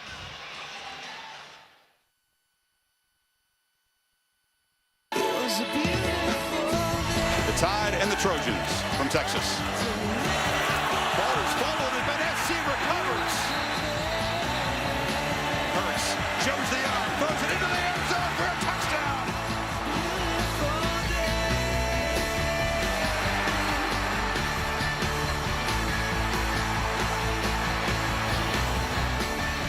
And welcome back. Saturday Night Football on ABC, presented by Wells Fargo, part of Field and Stream Stores kickoff week. Jalen Hurts didn't have to wait long. The true freshman comes in at quarterback, and after fumbling the football when his very first college play, he got things going, chucked it downfield. A touchdown pass to Ardarius Stewart, Kirk, as the Tide, after spotting SC a field goal, scored 17 points in about 5 minutes and seemed to have things for now going their way. Yeah, it was a game obviously that started very slow for Alabama's offense, but the one thing they can always count on is their defense playing great football, keeping them in a football game, and eventually they got the momentum swung in their favor, and just like that with the pick 6, next thing you know, they're up 17-3. Max Brown, the toughest possible opponent, the debut of your college career. He was sacked 3 times. Our Pacific Life game summary shows you that Blake Barnett got the start, didn't last a whole much time there. No, the offense really stuck and just could not get anything going. The SC defense playing with a lot of confidence. This is a turning point. Jalen Hurts gets outside of the pocket, intentional rollout, finds all alone Ardarius Stewart, and then here another next series they get a pick 6 off a tip pass, and Humphrey walks into the end zone, and Alabama captures momentum and a 14-point lead. And now you see Alabama starts this second half with the football. SC's defense, which early in this game playing with such confidence, started to lose that confidence in the last couple series against Bama. They almost like that big heavyweight. You can throw some jabs at him early. You can get ahead on the judges' scorecard, but you're not hurting him. Then eventually they're going to land a big body shot or 2. And the other that's thing what happened. It's 60 minutes when you play Alabama. You might have a good series or a good quarter or a good half, but you better be ready to bring it for 60 minutes when you play an Alabama team, because they're not going to let up. No, sir. And Jalen Hurts, fascinating to watch. This guy with so much hype, so much promise and potential, lighted up in scrimmages, which is very hard to do against Bama's defense. And how would that all translate when the lights come on? And I know you've been impressed by his composure, his comfort, but it definitely doesn't look like it's too big for him or too fast for him. No, not at all. There's a presence about him. We have Joshua Jacobs, another freshman, right next to him right now. They said this young man can really hit a hole and has tremendous speed out of Tulsa, Oklahoma. You've seen Emmons and Jacobs, both true freshmen, in the game. Damian Harris has gotten the bulk of the carries so far. Got to hurry. And there it is. Joshua Jacobs' first college carry, short gain across the 30. Very rare for Nick Saban, of course. There's always been that tailback tandem. There's always had a returning, experienced guy. For the first time ever, not this year. No, not only that, but this is Alabama, and it's week 1, and you've got a true freshman quarterback in the backfield and a true freshman running back together. And the true freshman quarterback keeps it. Trojans string it out, and he's shoved out by Porter Gustin. It'll be 3rd down. It's not just the physical ability that Jalen Hurts brings, I think, to the table for Alabama and for Lane Kiffin. I think it is the intangibles that they really like. I mean, we saw a great shot of him on the sideline with the offense, and they were kind of in a V shape, and he was right in the middle on a folding chair, and they're looking at him for the answers. He's a true freshman. I thought that was a very telling visual. They have struggled a lot on 3rd down. They need 6 here. Just 2 for 8 tonight. Not talked about Derek Dieter, who's on a slot to the left, who's a great option on 3rd downs. Hurts instead looks to the right, and breaking wide open is Stewart. They won't catch him.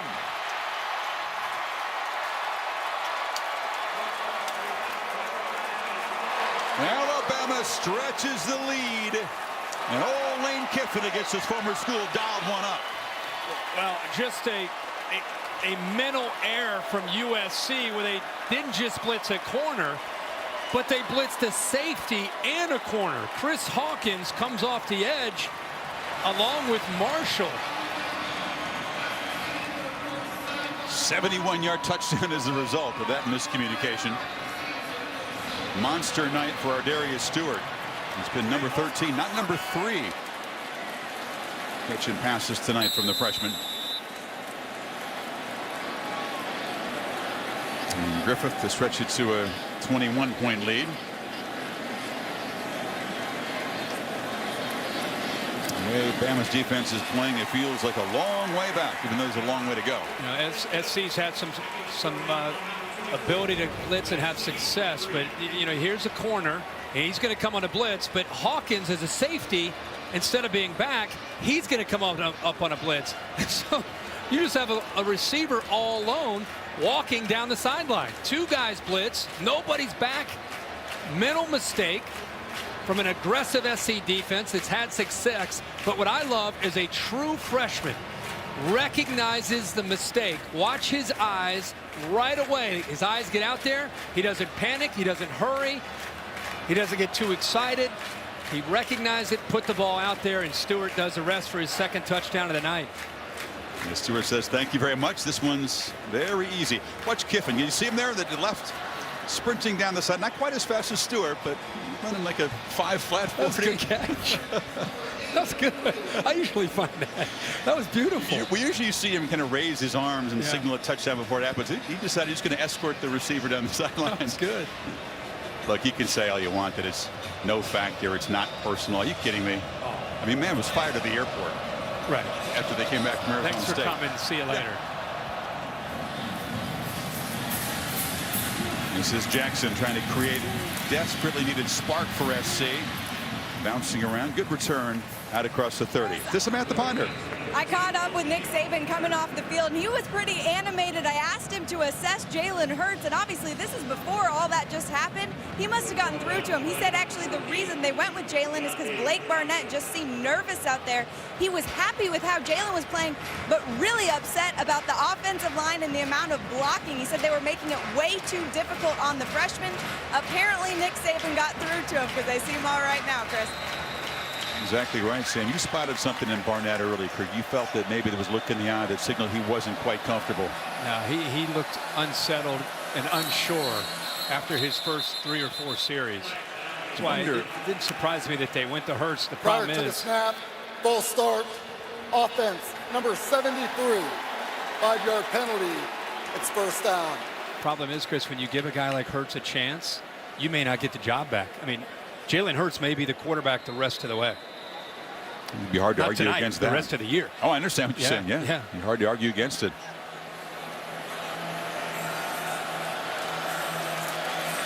You fake it to Davis and flip it to Mitchell. And you cannot escape. Minka Fitzpatrick grabbed it. You wonder for the USC side, over Sam Darnold, a redshirt freshman out of California, guy that was competing with Max Brown. Less experience, but a great skill set. Throws a terrific ball. Great athlete. Might he get a turn? Because I thought SC might use 2 guys tonight. I think it'd be crazy not to use Sam Darnold. I think he's going to get out there. As you mentioned, he can throw the football. They say first and foremost he has a big arm, but he also can help keep a play alive and run around and make plays. I think you'll see him at some point. Need 13 here, broken up.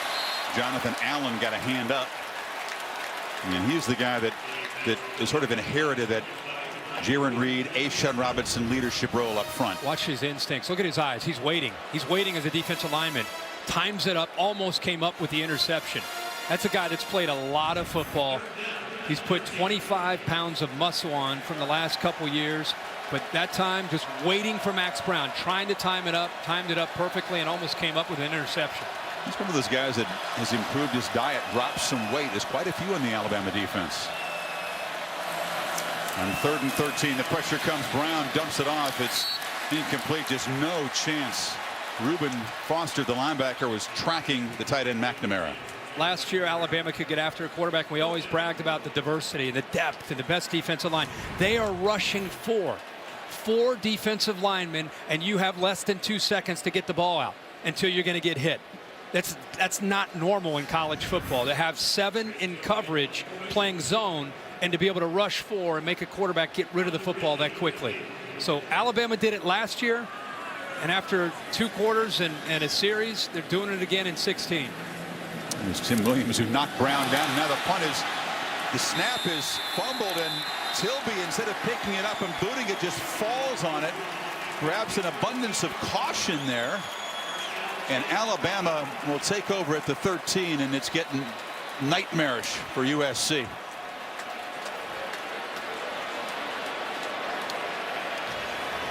Well, he just lost the ball. Ball was perfectly snapped. Ball went right through his hands. And John Baxter's a special teams coach who came over from Michigan. He was the coach there at Michigan when they had the fumble punt snap, and it was blocked in the nightmarish play. So he's come back to USC. Excellent special teams coach, but that was not what he hoped this punter would do. You got to get it up. Just try to get something on the ball.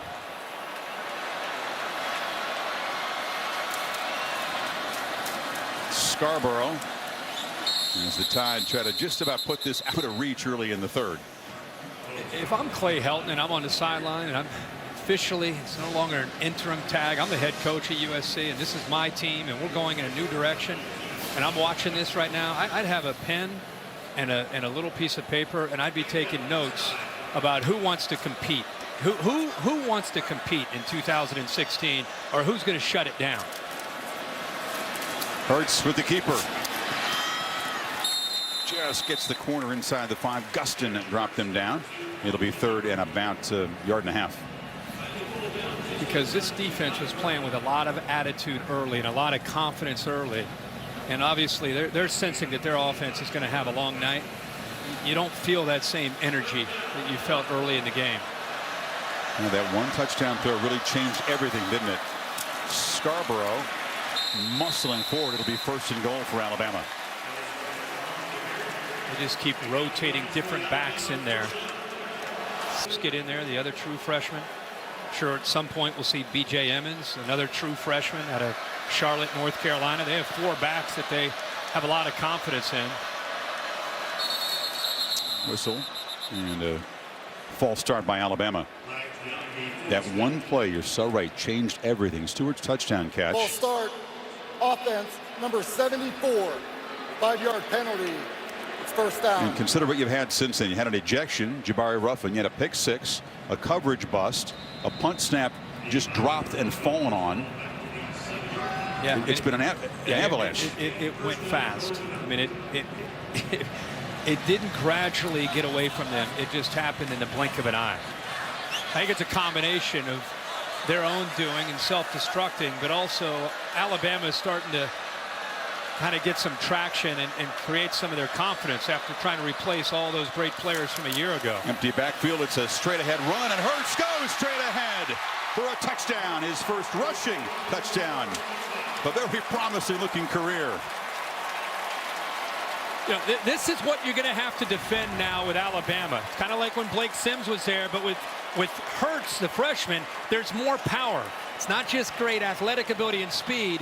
He'll run over a linebacker as well. So not only do you have to deal with Kiffin and the run-pass options and everything that he does in the passing game with Ardarius Stewart, Calvin Ridley, and O.J. Howard, if Hurts ends up being the guy, now you've got a running quarterback who can run with speed and power, something I don't think we've ever seen a Nick Saban offense have. They cash in the muffed punt snap. 13-yard touchdown drive. Looks like we will see Sam Darnold, a redshirt freshman at quarterback for SC.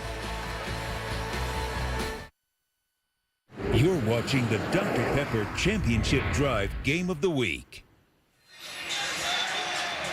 Time taking on 2 touchdowns in about the first 4 minutes of the second half. It is 31-3. SC making it very easy. That last drive was 13 yards. Hurts has thrown for 2, run for 1 now.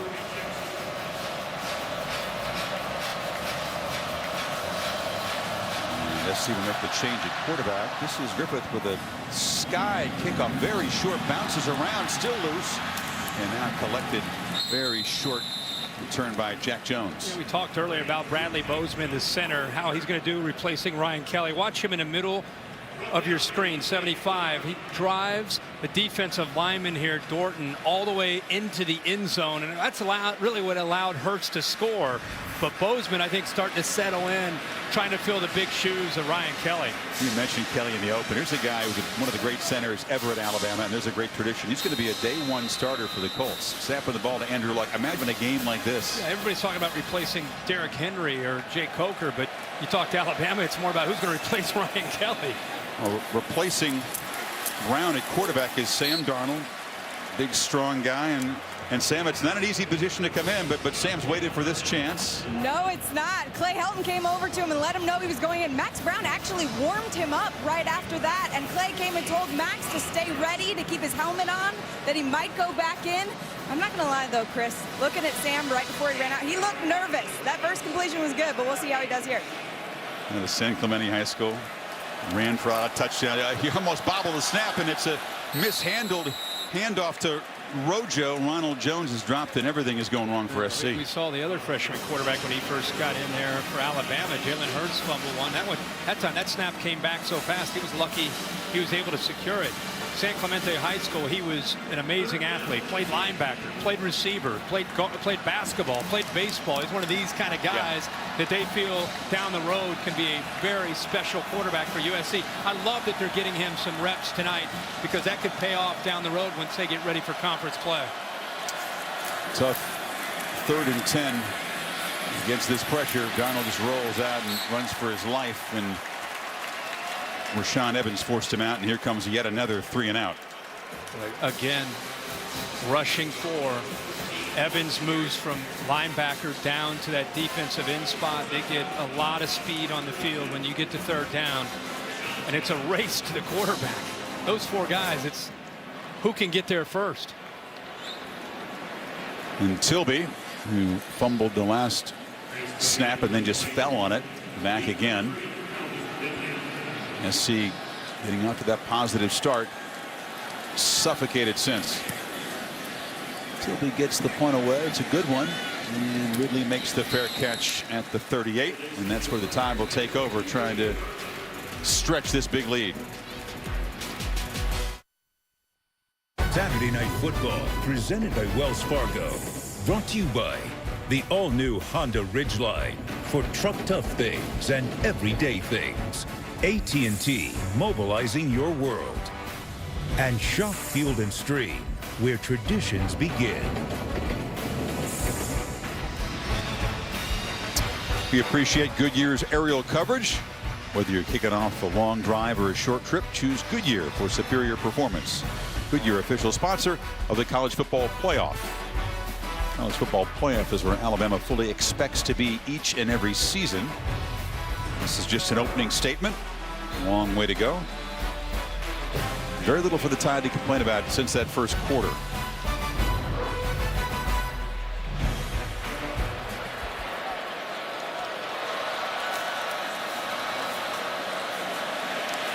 Hurts rolling out, wanted a downfield shot, now just throws it into the bench.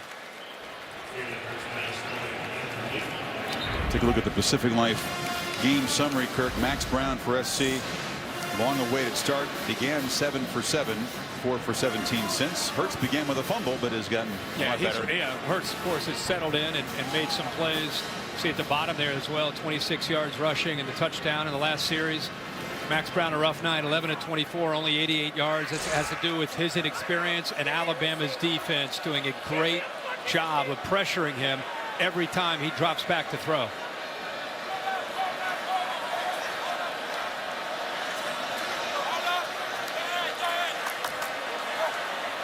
Play clock down at 1. Official came charging in to hold up the snap. Full start. Offense, number 66. 5-yard penalty. It's second down. Well, that'll drive Nick Saban crazy. The last play, there was an error either in the backfield with the quarterback Hurts or the freshman. Remember, they're both true freshmen. Jacobs, one of them went the wrong way. Now they have a penalty like this to push them back, and you know how he is. He coaches harder up 31-3 than he does if it's 27-27. I mean, he's more intense when he's up like this. Guys know to stay out of his way down there when they're up big. This is Joshua Jacobs into heavy traffic as we check back in with Cassidy Hubbard. Thanks, Chris. Dr. Pepper Championship Drive update number 2. Clemson trailing Auburn until Wayne Gallman gets in for the 1-yard TD run, part of a 13-play, 84-yard drive that took over 5 minutes to put Clemson down up 7-3. This one over on ESPN. Chris, Herbie. Maybe surprisingly low scoring. We'll keep a close eye on that one. Yeah. You know, Saban Kirk, 64 years old. He's a grandpa now. Some around him say he's maybe mellowed just a little bit in the last couple years, from maybe an 11 on the 1 to 10 scale of all ball intensity down to an 8 or so. Hurts tries to get the ball to Stewart, and there is the first interception of his college career. Imam Marshall was right there, not to be fooled again. No, he tried to squeeze this one in. Marshall sank in coverage, and he just forced the football. This is one where he's going to have to learn from it. He actually, I think, predetermined. He locked in here. There's nobody underneath the route to try to make the corner have to settle. So instead, he sinks back, gets right in the way of it, and the young freshman makes one of his first mental mistakes. Over on ESPN tonight, after that Clemson-Auburn game, Sports Center with Scott Van Pelt. All the highlights of a busy college football Saturday. U.S. Open tennis still going on, Kirk. Major League Baseball. This one, it gets good. NFL roster cuts. Second series for Darnold, who wants to throw downfield and does so into heavy traffic to Smith-Schuster, who is still being shut out tonight. Lucky not to have that one picked off. It's our all-state good hands play, and if you look at his defensive line with Jonathan Allen and the rest of this defensive line, whether it's been the run or getting after the pass here, Payne, see the extension, the rip, and then the pressure on the quarterback. And Jonathan Allen, I'm telling you, he's going to have a monster year. Could be the best defensive lineman in the country. Goes up, shows the athletic ability, and knocks the ball away. He's played a lot of football, and it pays off for him. Decided to come back. Might have been a first-rounder last year. Decides to come back. Darnold can run, but when you run against this defense, you're going to get hit. Anderson and Hamilton deliver the blows. Yeah, good luck with that.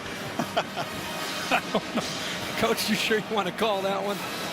All those highlights you showed, that big bad defensive line against Brown, and Darnold's over there waiting for his first college experience ever. Yeah. Well, everything from this point on will be a lot slower, so that's one thing that's good. The rest of the games that he gets a chance to. Now he has Stanford in a few weeks. Darnold down the sidelines, delivered to Darius Rogers off his hand. Everything's contested. The pass rush is there. I mean, you got to get the ball out. The corners are so well schooled. There's stride for stride with the SC receivers. That's time Avery, they picked on him earlier with Rogers. He was right there. A lot better coverage there. They picked on him downfield, but anything kind of underneath or in that mid-range, he's done a good job of defending. Another appearance by Chris Tilby. He's been really busy tonight.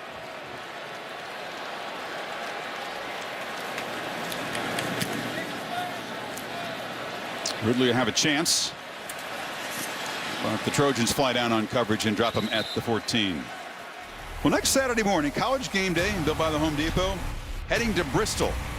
Not Connecticut, not the home office, Kurt. The Motor Speedway, the Pilot Flying J battle at Bristol. The Hokies and the Volunteers, who are very lucky to be 1-0. Yeah, that game day appearance almost blew up on Thursday night with Appalachian State. They played, that was a combination of really good Appalachian State and a really flat Tennessee team. I think they're capable of playing much better than they played on Thursday night. Look at this. Oh, look, does that say we got this? They're talking about playing Alabama already.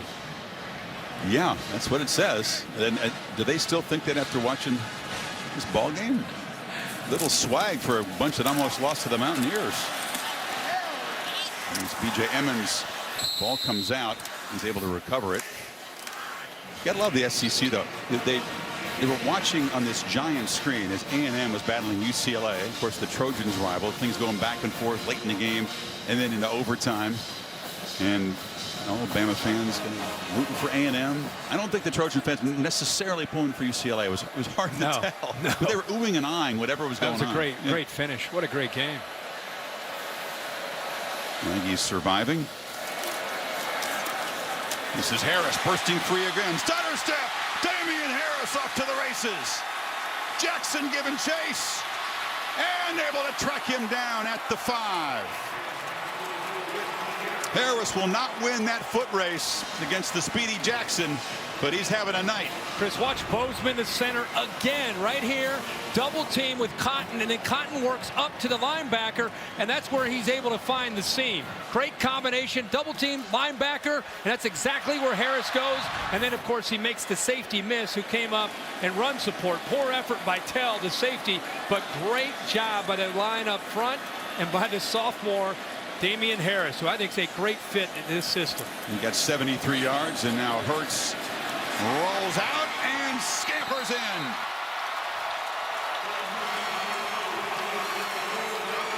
And the beatdown is on. He's got a couple turnovers, a couple touchdown runs, a couple touchdown passes. You know what? In his debut night. For a true freshman, playing in a game like this, in this setting, against a big name in USC, it's a heck of an opening night for a true freshman quarterback in Jalen Hurts.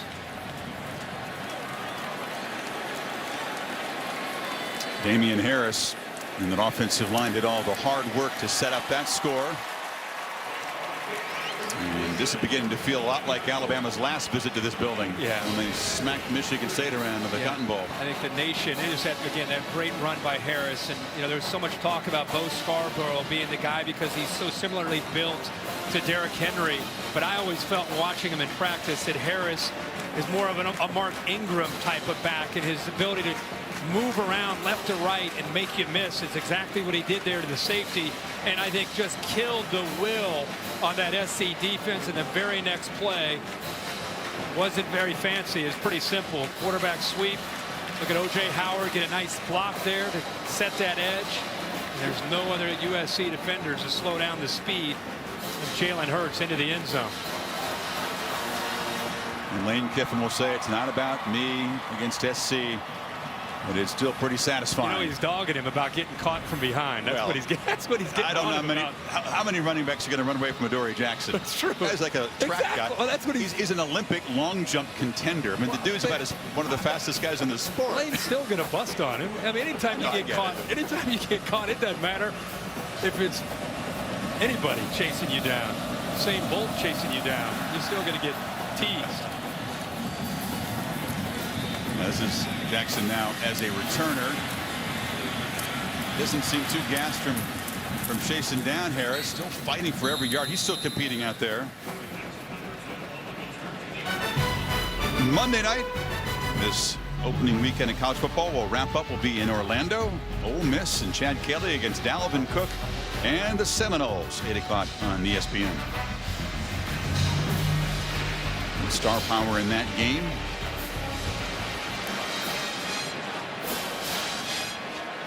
He's so calm looking, isn't he? He's like, this is yeah. exactly what he expected to happen in his college debut. Yeah. But I think when you prepare and prepare and prepare and over-prepare, things have a way of just slowing down. And that's, again, he's been on that campus since January. SC's gone back to Max Brown at quarterback, and running free is Ronald Jones, and he makes a big gain down inside the Alabama 35. How about He's that? the speediest back that SC has. How about that? Ronald Jones himself, a lot like Damian Harris.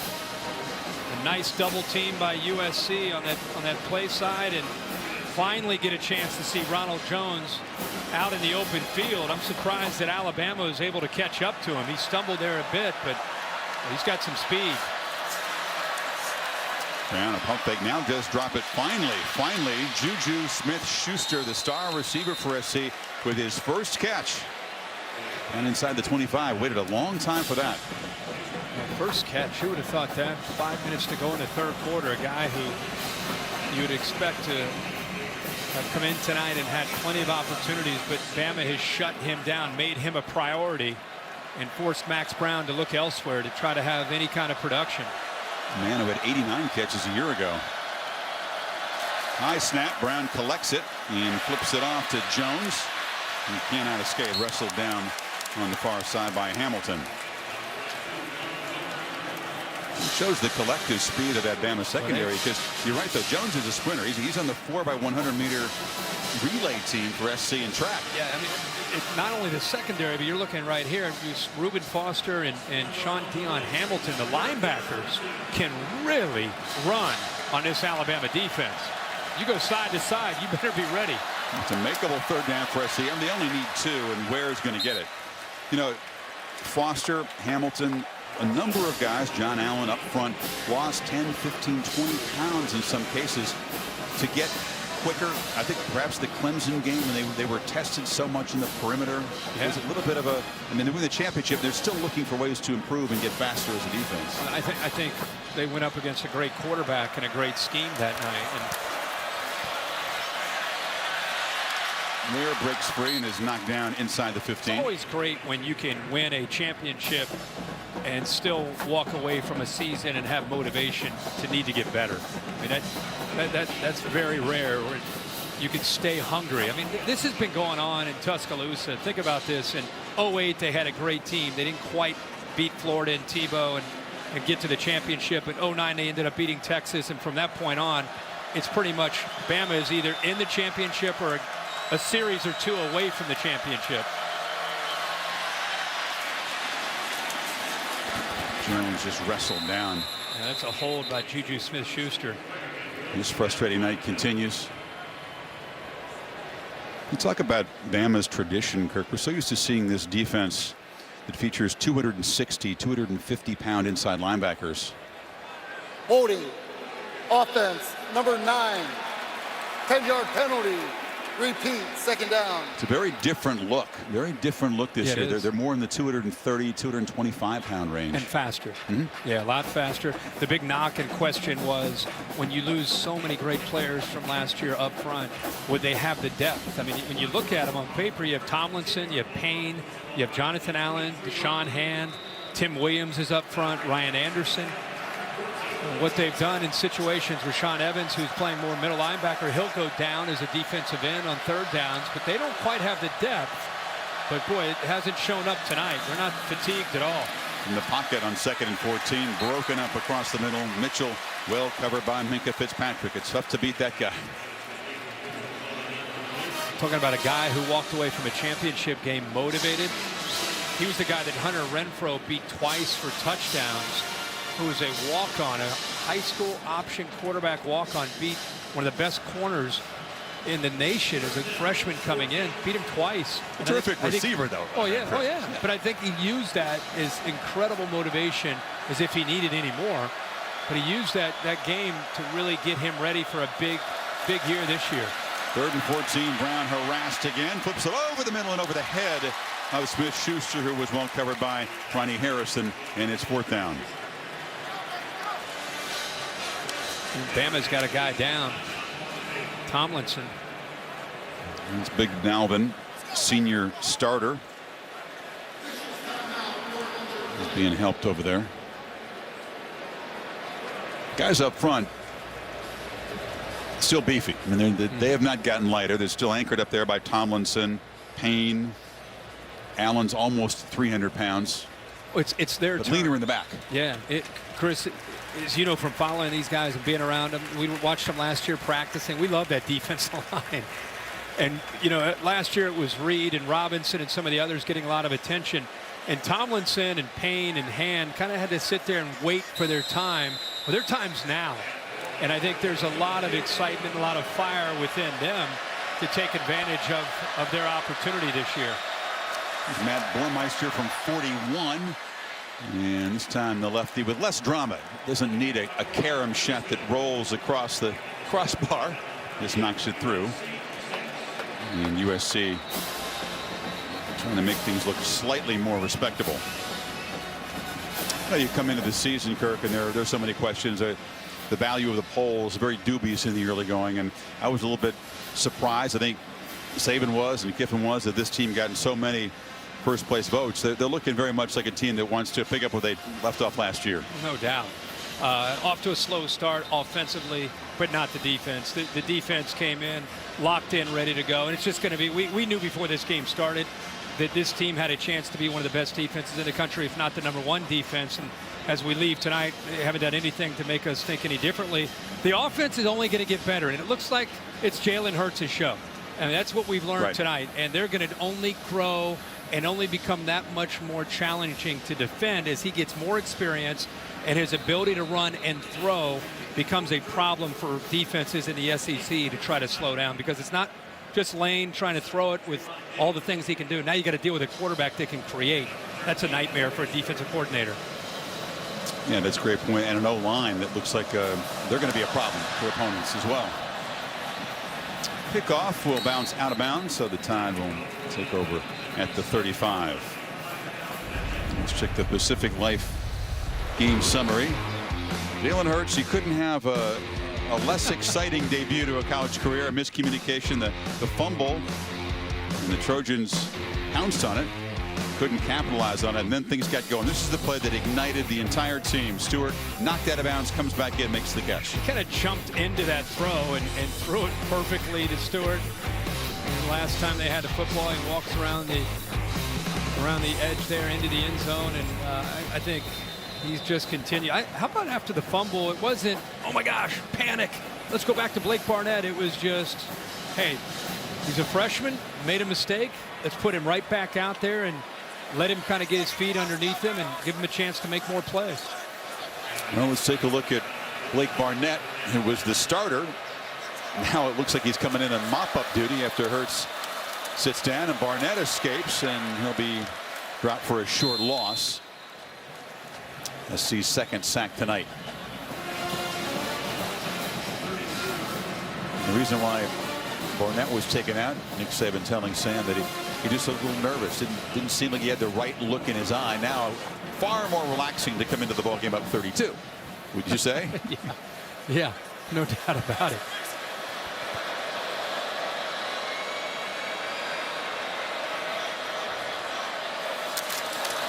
They hand it to Scarborough.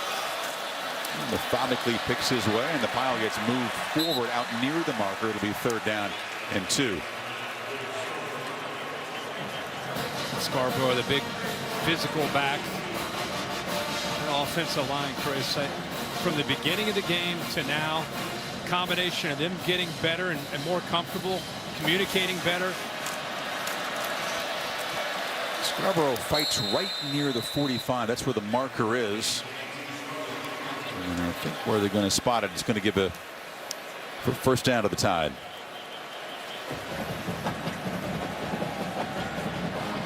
Alabama will have one of those breather games. Western Kentucky next week. That's the team that fell down running out in the field before the game the other night. That does not bode well when Alabama's coming up next. I'm just saying. And then it's Ole Miss. My point was I was getting to the Ole Miss game. I was beaten in the last couple of years. Scarborough. This is when it's probably no fun to play defense against Bama. Love this. Did you see him clapping? See, he's talking, he's yelling out there. That says as much about him as anything. He's encouraging guys that are coming on and off the field.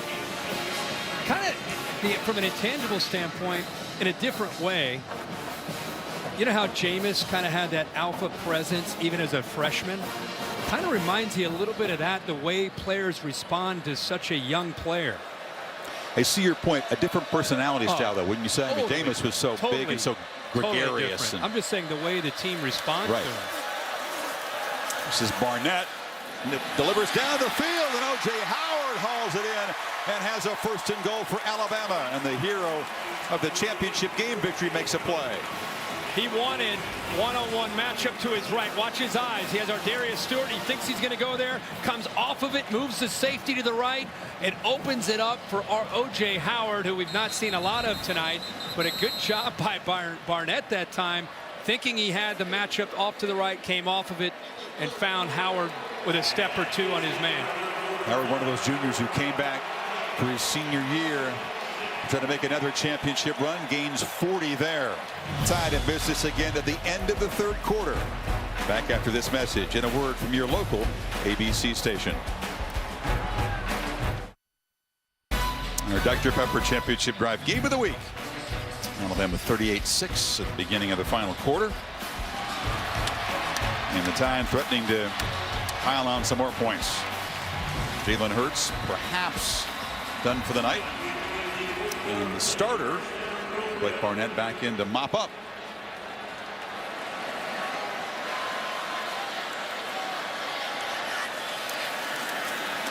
Barnett rolling out. Cuts it back, eludes one man, and muscles down to the 5-yard line. Picked up a few yards, but there's a great example of the difference when Blake Barnett rolls out. And he's a good athlete, but he's not Jalen Hurts. Jalen Hurts rolls out. You've got everybody covered. Now your worst nightmare happens. Now number 2 takes off. That's an example of why I think they've leaned so much towards Jalen Hurts. He can just offer so much more to this offense. Scarborough, short gain down to the 2-yard line. Do you think the identity of this offense has been firmly established, or will there still be much more work to do in developing around Hurts' skill set, trying to get other backs involved besides Harris? I think the backs are going to continue until you see somebody maybe take it over. I think they'll just continue to rotate Harris and Scarborough mainly. But I think Jalen Hurts will take over to be the quarterback. Barnett again rolls out, takes a hard shot, and is knocked down short of the goal line. It's been a quiet night for Calvin Ridley, the super talented receiver who caught 89 balls at a 1,000-yard year last year. Just 2 for 9 yards tonight. Yeah, and a lot of that has to do with who he's been up against. Lane Kiffin has said, okay, if you're going to put Adoree Jackson on Ridley and take him away, I have no problem at all going on the other side. Ardarius Stewart matched up against Imam Marshall. And Stewart has had a few big plays for him. Well, let's bring all the tight ends in the game if you're Alabama. On 4th down and goal, they're going to go for it. Harris and Scarborough in the backfield. It's Scarborough, and Bo barrels in. Behind a whole lot of beef up front. 3 tight end look. Yeah, that is a great push by that offensive line on the left side. I would include the tight end Howard, who's known as a great receiver, but has improved so much over the years as a blocker. So that left guard Lester Cotton has had a ball game tonight. Yeah, it's not personal. No, it's another game, right? Skip, no, it's 44-6. Another game. Yeah. Another game. Nobody ever believed that. No. Well, there's still a long way to go. And Alabama making a strong opening night statement.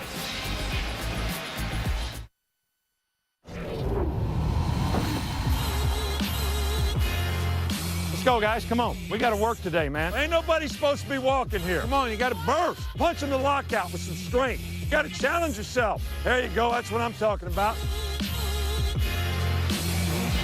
AT&T Inside Access. There were some hot, miserable days down there in Tuscaloosa at the camp. For a lot of days over 100. Other days where the heat index was over 100. And Saban loved it. Loved all of it. Because he got his guys ready. Absolutely. Wear him out. Look at my man, Scott Cochran. Yeah, that's the strength coach. Yeah, he is the guy responsible for getting the Crimson Tide mentally and physically ready to go. Put him on Dancing with the Stars. He doesn't stop either. It's 60 minutes. What do you say? I'll have what he's having. Yeah. That's natural, we think. Yeah.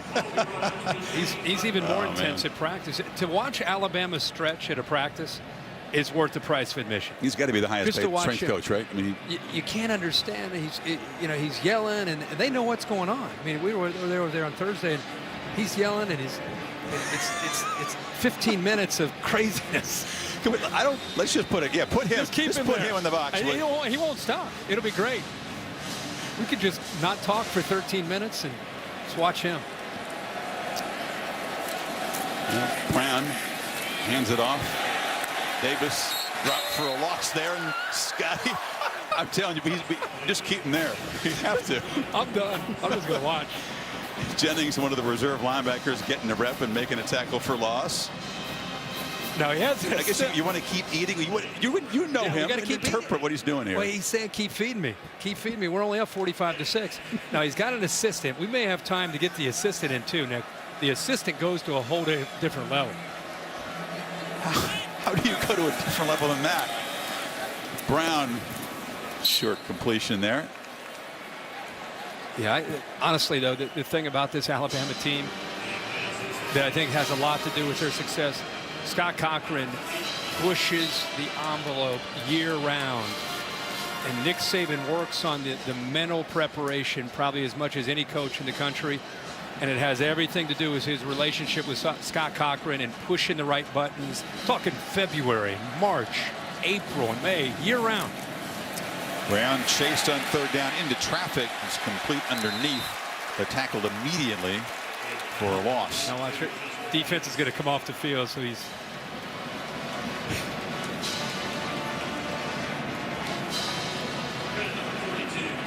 It's Christian Miller he's talking to. That was another great defensive series. But he doesn't look wholly satisfied. Yeah. What do you think his voice sounds like on Sunday morning? You think he's got a voice still by Sunday? He's got a new look this year. Shaved head under the visor, which is a controversial look, but he's making it work. Tilby gets it away. The Scotty Cochran Show will continue after this. Oh, by the way, it's 45-6.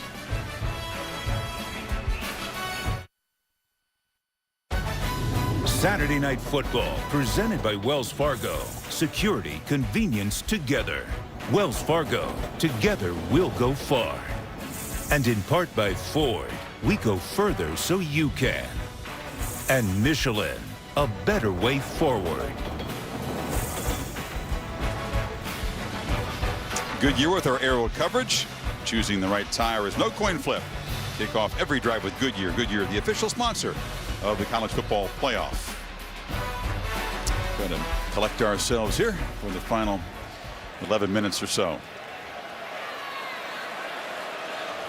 Barnett and another freshman, Joshua Jacobs.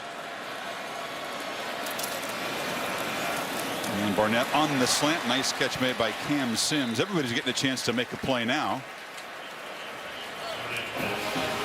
Kirk, the quarterback position sometimes isn't considered the most important position on the field because look what first-year quarterbacks under Saban have done. Guys come in with no starting experience. McElroy, national championship. McCarron, national championship. Sims lost that playoff game. Lost to Ohio State. Long way to go for Jalen Hurts, but a good debut, and of course Coker last year with the championship. Well, it says a lot about recruiting, development, and just the way they prepare as an offense before Jim McElwain. And what we've seen, of course, with Lane Kiffin over these last 2 years. You know, continue to plow straight ahead. You always hear people say in recruiting, why can't Alabama recruit a quarterback that's a first-round draft pick type of quarterback? But I don't know about you, but whoever they're recruiting to run these offenses, I think it's working out pretty well for them. So they find the right guys that fit their system. Jacobs again. Yeah, whoever started out of these three guys was going to be obviously a first-time starter, but it's interesting, Kirk, that they've gone with the two guys that have zero experience. Cooper Bateman did have the one start last year against Ole Miss, and he had far more game experience than the other guys. It was impossible not to, but instead it's been Bateman or Barnett starting, Hurts coming in, and now Barnett mopping up. We talked about the look in Barnett's eyes early and how he just looked a little unsure, or maybe he didn't have a lot of confidence. It is amazing through, remember, he hasn't played any football. He's a redshirt freshman. It's amazing even how different he looks. I know you could say look at the score, but just through gaining confidence, through getting an opportunity to be out there, he's become a different guy tonight as well, from where he was early to where he is right now. And now he fires downfield and a touchdown to Dieter. The transfer from Bowling Green gets in the scoring column. Unleashing all the weapons. 45 yards for the man brought in to replace Richard Mullaney, another transfer who was so productive last year. So, you know, everybody's going to take away that Hurts is the guy, and he probably will be. But I think Blake Barnett, what he experienced early, and to have a chance to circle back and come back in the game, just his body language is different to me from where he was early in this game. And he's now a confident quarterback. You got to cut the guy a little bit of a break. He's never played till tonight in college. And the Tide have hit half 100 +2 as this makes you feel good. It was a rough start, but I think you're right. Something he can build on in the coming season. And there's Mr. Cochran. Sneak attack from behind against the offensive coordinator and the bear hug. The beauty.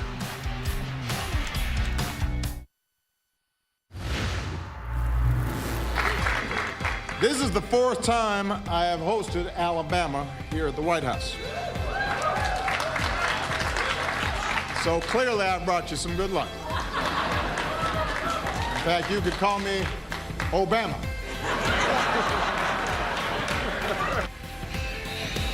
Great experience with the Crimson Tide players. Meet the president. Regulars in the White House. 5 touchdowns on 6 possessions in the second half for Saban's offense.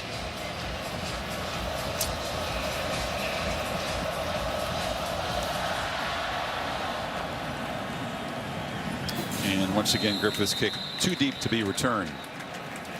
You know, Kirk in the desert after Saban had won his 4th national championship in 7 years here, his 5th overall, the first, of course, at LSU. To put this graphic up, he jumped ahead of former Trojan great coach Sean McKay and Frank Leahy, and within 1, Paul Bryant. You wouldn't bet against him equaling that or surpassing it before he's done. No, I mean, he's right now, look at all the college football, NFL, college. I mean, especially in college, you see himself, Urban Meyer, obviously Bill Belichick with what they do in New England. He's one of the best there is in the business.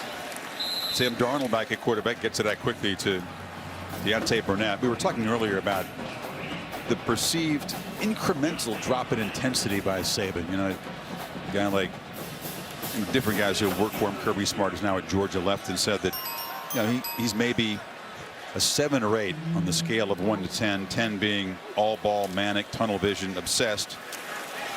So in his view, a little more perspective. But I think it's all relative. It is relative, and I think the thing that I'm just standing up here is the first time we watched Alabama in 2016, and they're up right now 52-6. And the thing that I don't care who you're a fan of, you have to appreciate is the tenacity that Alabama defense plays with every single week for the last 8 years. And they don't care what the score is. It's the same thing no matter who goes into the game. That is coaching, recruiting, development. It's all Nick Saban and the staff that he hires. I'm glad you mentioned recruiting. No roster can stack up to Alabama in terms of the star system of guys coming in. You can debate the value of that, but I think you'd agree that there's a closer relationship between personnel and success than there ever has been before in college football. Yeah. But SC isn't that far behind. There's a slant. Darnold connects again with Burnett, and they'll move the change into Bama territory. 52 to 6 far behind? No, I mean, you talk about 5 stars, 4 stars, the number of 3-star guys who start. SC's roster, they're one of the few teams that actually can sort of hang with Alabama in terms of personnel, yet they're 46 points behind and getting worked over. So I would say when you look at receivers and running backs and maybe secondary guys, but not when you look in the trenches, not when you look at the offensive line and the defensive line and the linebackers. They're at a whole different level than most people they play. There's a flag in coverage. Averett was covering Isaac Whitney. Well, Saban certainly emphasizes defensive recruiting and defensive linemen, linebackers, DBs, no doubt about that. Pass interference, defense number 28, automatic first down. The reason maybe you make a point when it comes to defensive recruiting class rankings, nobody's really in their class. Yeah, especially in the front 7, the linebackers that he finds that fit the system. But the reason I bring up the consistency is in this day and age with kids who are coming out of high school, complacency can often set in for some programs. You can have a down year or 2 and they just don't let up. They just keep their foot on the accelerator. And just when you think, well, you know, all this winning is going to get to them or they're going to lose their edge, it doesn't happen. Rarely it happens. Yeah, I mean, remember H.A. McCarron brought it up where he talked about, I think it might have been his last year. He said, you know, some things started to happen my senior year. Some complacency started to set in, but you're still talking about teams that are winning championships. Darnold going downfield. Jalen Green, and it's broken up. Levi Wallace, backup, makes the play. Sam. Yeah, Chris, if you're a Bama fan, you hate to hear news like this, but I just watched Cam Sims walk off the field, pads off.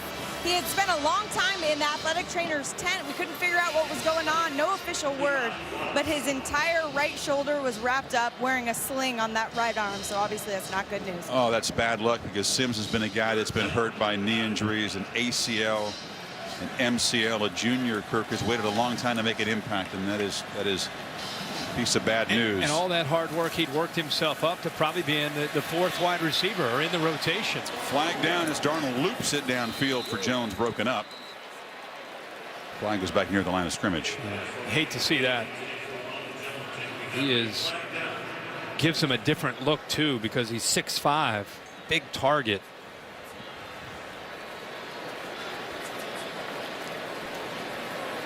Besides all the other impressive aspects about this opening, Alabama only had 4 penalties tonight for 29 yards. There is no foul for holding on the play. It's 4th down.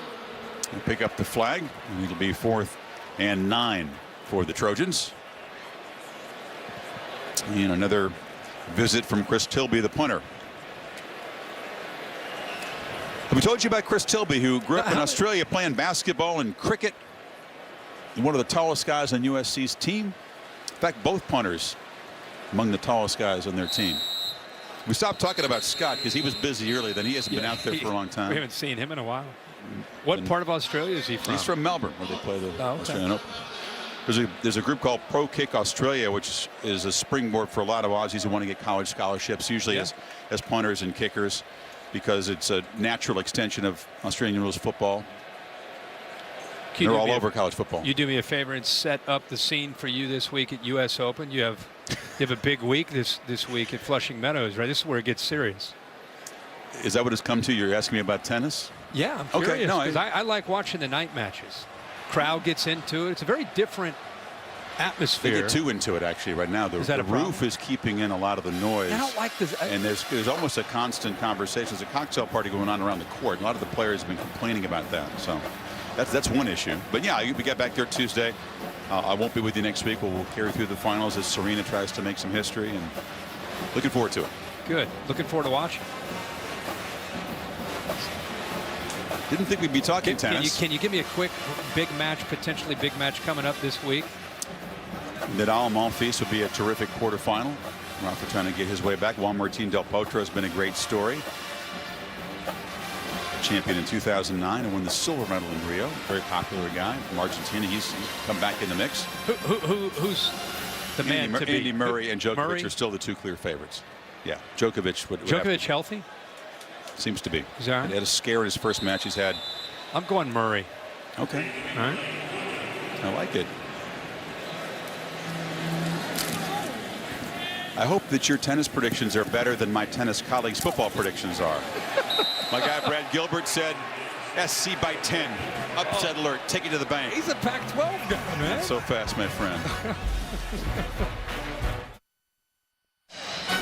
All right, Kirk, what's your take on the ball game down the road in Austin tomorrow night? The Fighting Irish come calling. I'm excited to see how Notre Dame's going to handle the quarterback situation. I think Texas is a much improved team from where they were last year. Got embarrassed up in South Bend. I think they're looking for revenge. I think they got a shot to play very well at home against Notre Dame. Then we'll be in Orlando Monday. The Seminoles very excited about their young quarterback against Chad Kelly and the Rebels. Can't wait to watch this one and call it with you. You have Ole Miss, Chad Kelly, a lot of weapons around him, and a lot of good young talent on the Rebs. And Florida State with Dalvin Cook. Should be a lot of athletes on the field on both sides of the football on Monday night. Now Cooper Bateman gets a turn at quarterback, and they pitch it off to Emmons, so the Tide used a third quarterback tonight. I just want to say, you know, we talked a lot about the defense. The question, I think even Bama fans, how is life going to go on without Kirby Smart, with all the losses and the personnel? I think Jeremy Pruitt got off to a great start tonight, coming back to be on Nick Saban's staff and getting back to calling the defense here for the first time. And just did it. Look, he's not let it. They're up 52-6, and he's still down there teaching. Just really off to a great start against SC, and going to have bigger challenges down the road. But I think the defense is in great hands with Jeremy Pruitt. Emmons, the freshman again from North Carolina. You know, the return of Pruitt, cited by some of the juniors on the defensive side who maybe could have come out as one reason why they decided to come back, stick around. Yeah, and I think his experience of being on Coach Saban's staff earlier as a secondary coach, coming out of the high school ranks, you know, in Hoover High there in the Birmingham area, learning kind of the DNA of that defense, and then leaving and going to Florida State as a coordinator and winning a national championship, and then going up to Athens at Georgia and having some success there. And then when Kirby went and took the job, obviously this job opened up, and they basically switched locations, and now he's here running defense and knows what Coach Saban wants as well as anybody. Emmons hams forward, and Bateman gets a turn. This is ultra mop-up duty for the guy who had the only previous start among these quarterbacks. The loss against Ole Miss last year. Obviously, you know, hugely disappointing for him coming into the season with the experience edge, but beaten out and now third team, just trying to make the most of his opportunities here. Yeah, and you gotta stay mentally sharp, just because you never know what's going to happen. I mean, right now he's obviously on the outside looking in, but you get an injury, and all of a sudden you're a play away. So it's important for him to keep a positive outlook, even though he's very disappointed with probably where he stands right now. I think a lot of fans, as they turn this game on tonight, a lot of people that I know, I live in Nashville, a lot of people I know that are Alabama fans, they thought that Cooper Bateman, because of the experience last year, was probably going to be the starter tonight. And you tune into the game and you're watching Blake Barnett get the start, and then the true freshman Jalen Hurts take over, and here we are 2 or 3 hours later, and this is college football, the opening weekend. What you might have thought and what's reality is very different.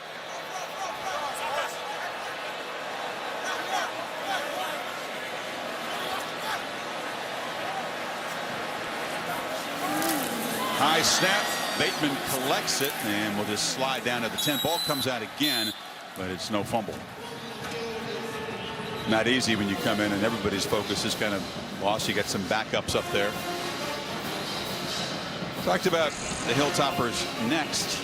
Home opener on ESPN2, and then that visit to Oxford.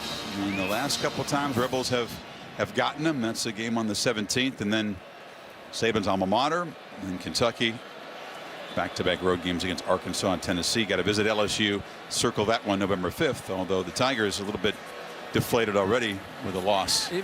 At the beginning, before we watched any games being played, I had Alabama winning the West and getting to Atlanta, winning the SEC championship, and getting into the playoff, actually getting to the national title.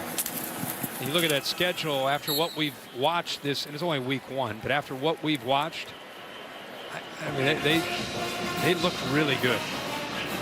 They look like they're going to just kind of continue to take off where they were last year, and potentially, I think they're going to be as good, if not better, defensively, because I think they're going to be faster. I think that some of the secondary guys are a year older and wiser. Jalen Hurts is potentially an X factor with what he can do in running this offense, with his ability to throw and run. They got 4 running backs that they can use. The line's only going to get better week after week. They're going to be a tough out. Deontay Burnett takes a turn at punt returner, and he's got a little room. It's out near midfield. Now, what do you make of the SEC? There were certainly some lows. Arkansas came back and won that by a point. Mississippi State missing that chip shot at the end. Georgia, that's a great win over North Carolina. Wisconsin outplayed LSU most of that game and deserved to win. West Virginia ends up beating Missouri. Florida with a win.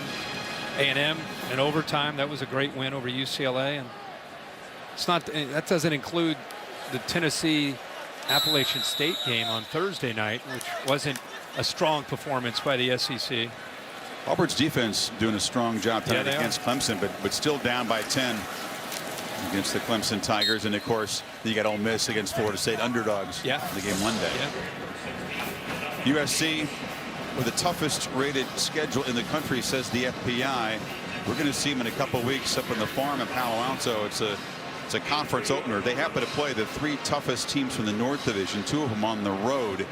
That is a rough road, and the home finale against Notre Dame. When you include Alabama with the 9 games that they play in the Pac-12, they're going to end up playing one of the toughest schedules in the country.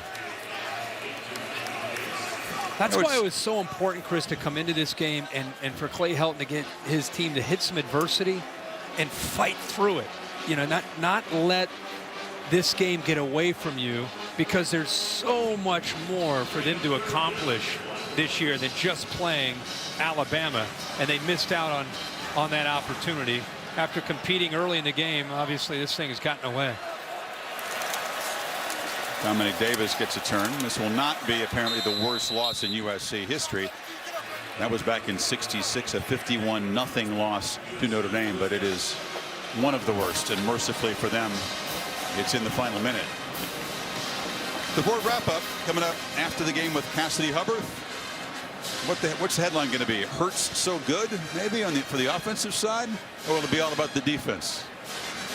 I would think you got to talk about the freshman quarterback. I mean, the defense is a staple, and they look great tonight. But Jalen Hurts and some of the plays that he came up with probably got to be a big story, don't you think? Quarterback keeper, and Darnold dives ahead.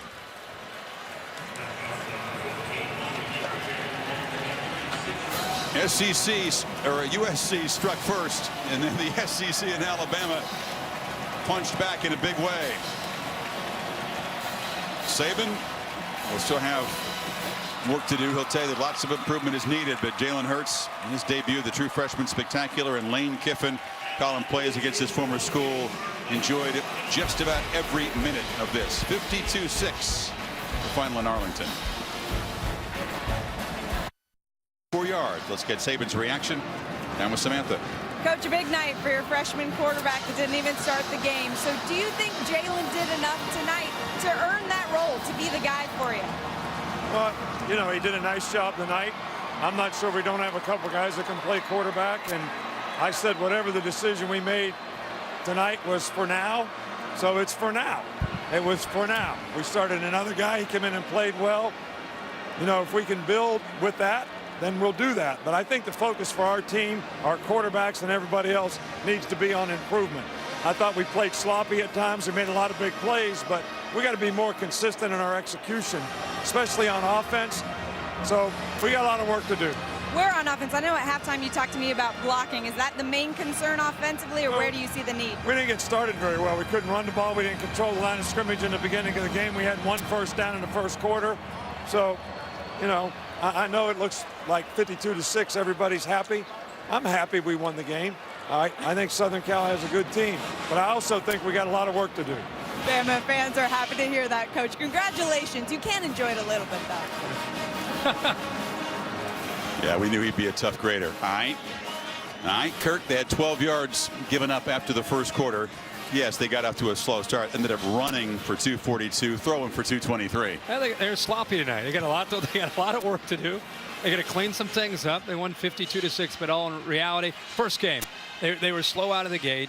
They were trying to kind of find themselves, trying to figure out if Blake Barnett was going to be the guy or if they're going to have to go to Jalen Hurts. They finally went to Hurts, and they took advantage of some opportunities. The game flipped, and just like that, it went from being a close game and SC playing with some passion to Alabama taking control of the game up 17-3, and really that was it. The reason why Saban is guarded is this one game. We're not really sure what SC is going to be. This was a team that lost 6 games a year ago. They had high hopes, but this may not look well, he's going to downplay it, of same course, in a month or two. And he's got Ole Miss in 2 weeks, a team that he's lost to 2 straight years. So that's the laser focus right now. Alabama a little slow out of the gates, and then they began throwing haymakers, and it was pretty much all over very, very early in the third quarter. So the Tide make an opening statement. Preseason #1 looking very much like a #1 ranked team. Tonight's game here was produced by Bill Manell, directed by Derek Mobley. We thank our dedicated SNF crew here. Next Saturday, Reese Davis will join Kirk in the booth on ABC. Saturday Night Football will be at the Bristol Motor Speedway as Virginia Tech takes on Tennessee. That's a wrap for now, but the Ford wrap-up show is coming up next. So let's go to Cassidy Hubbarth right now for that.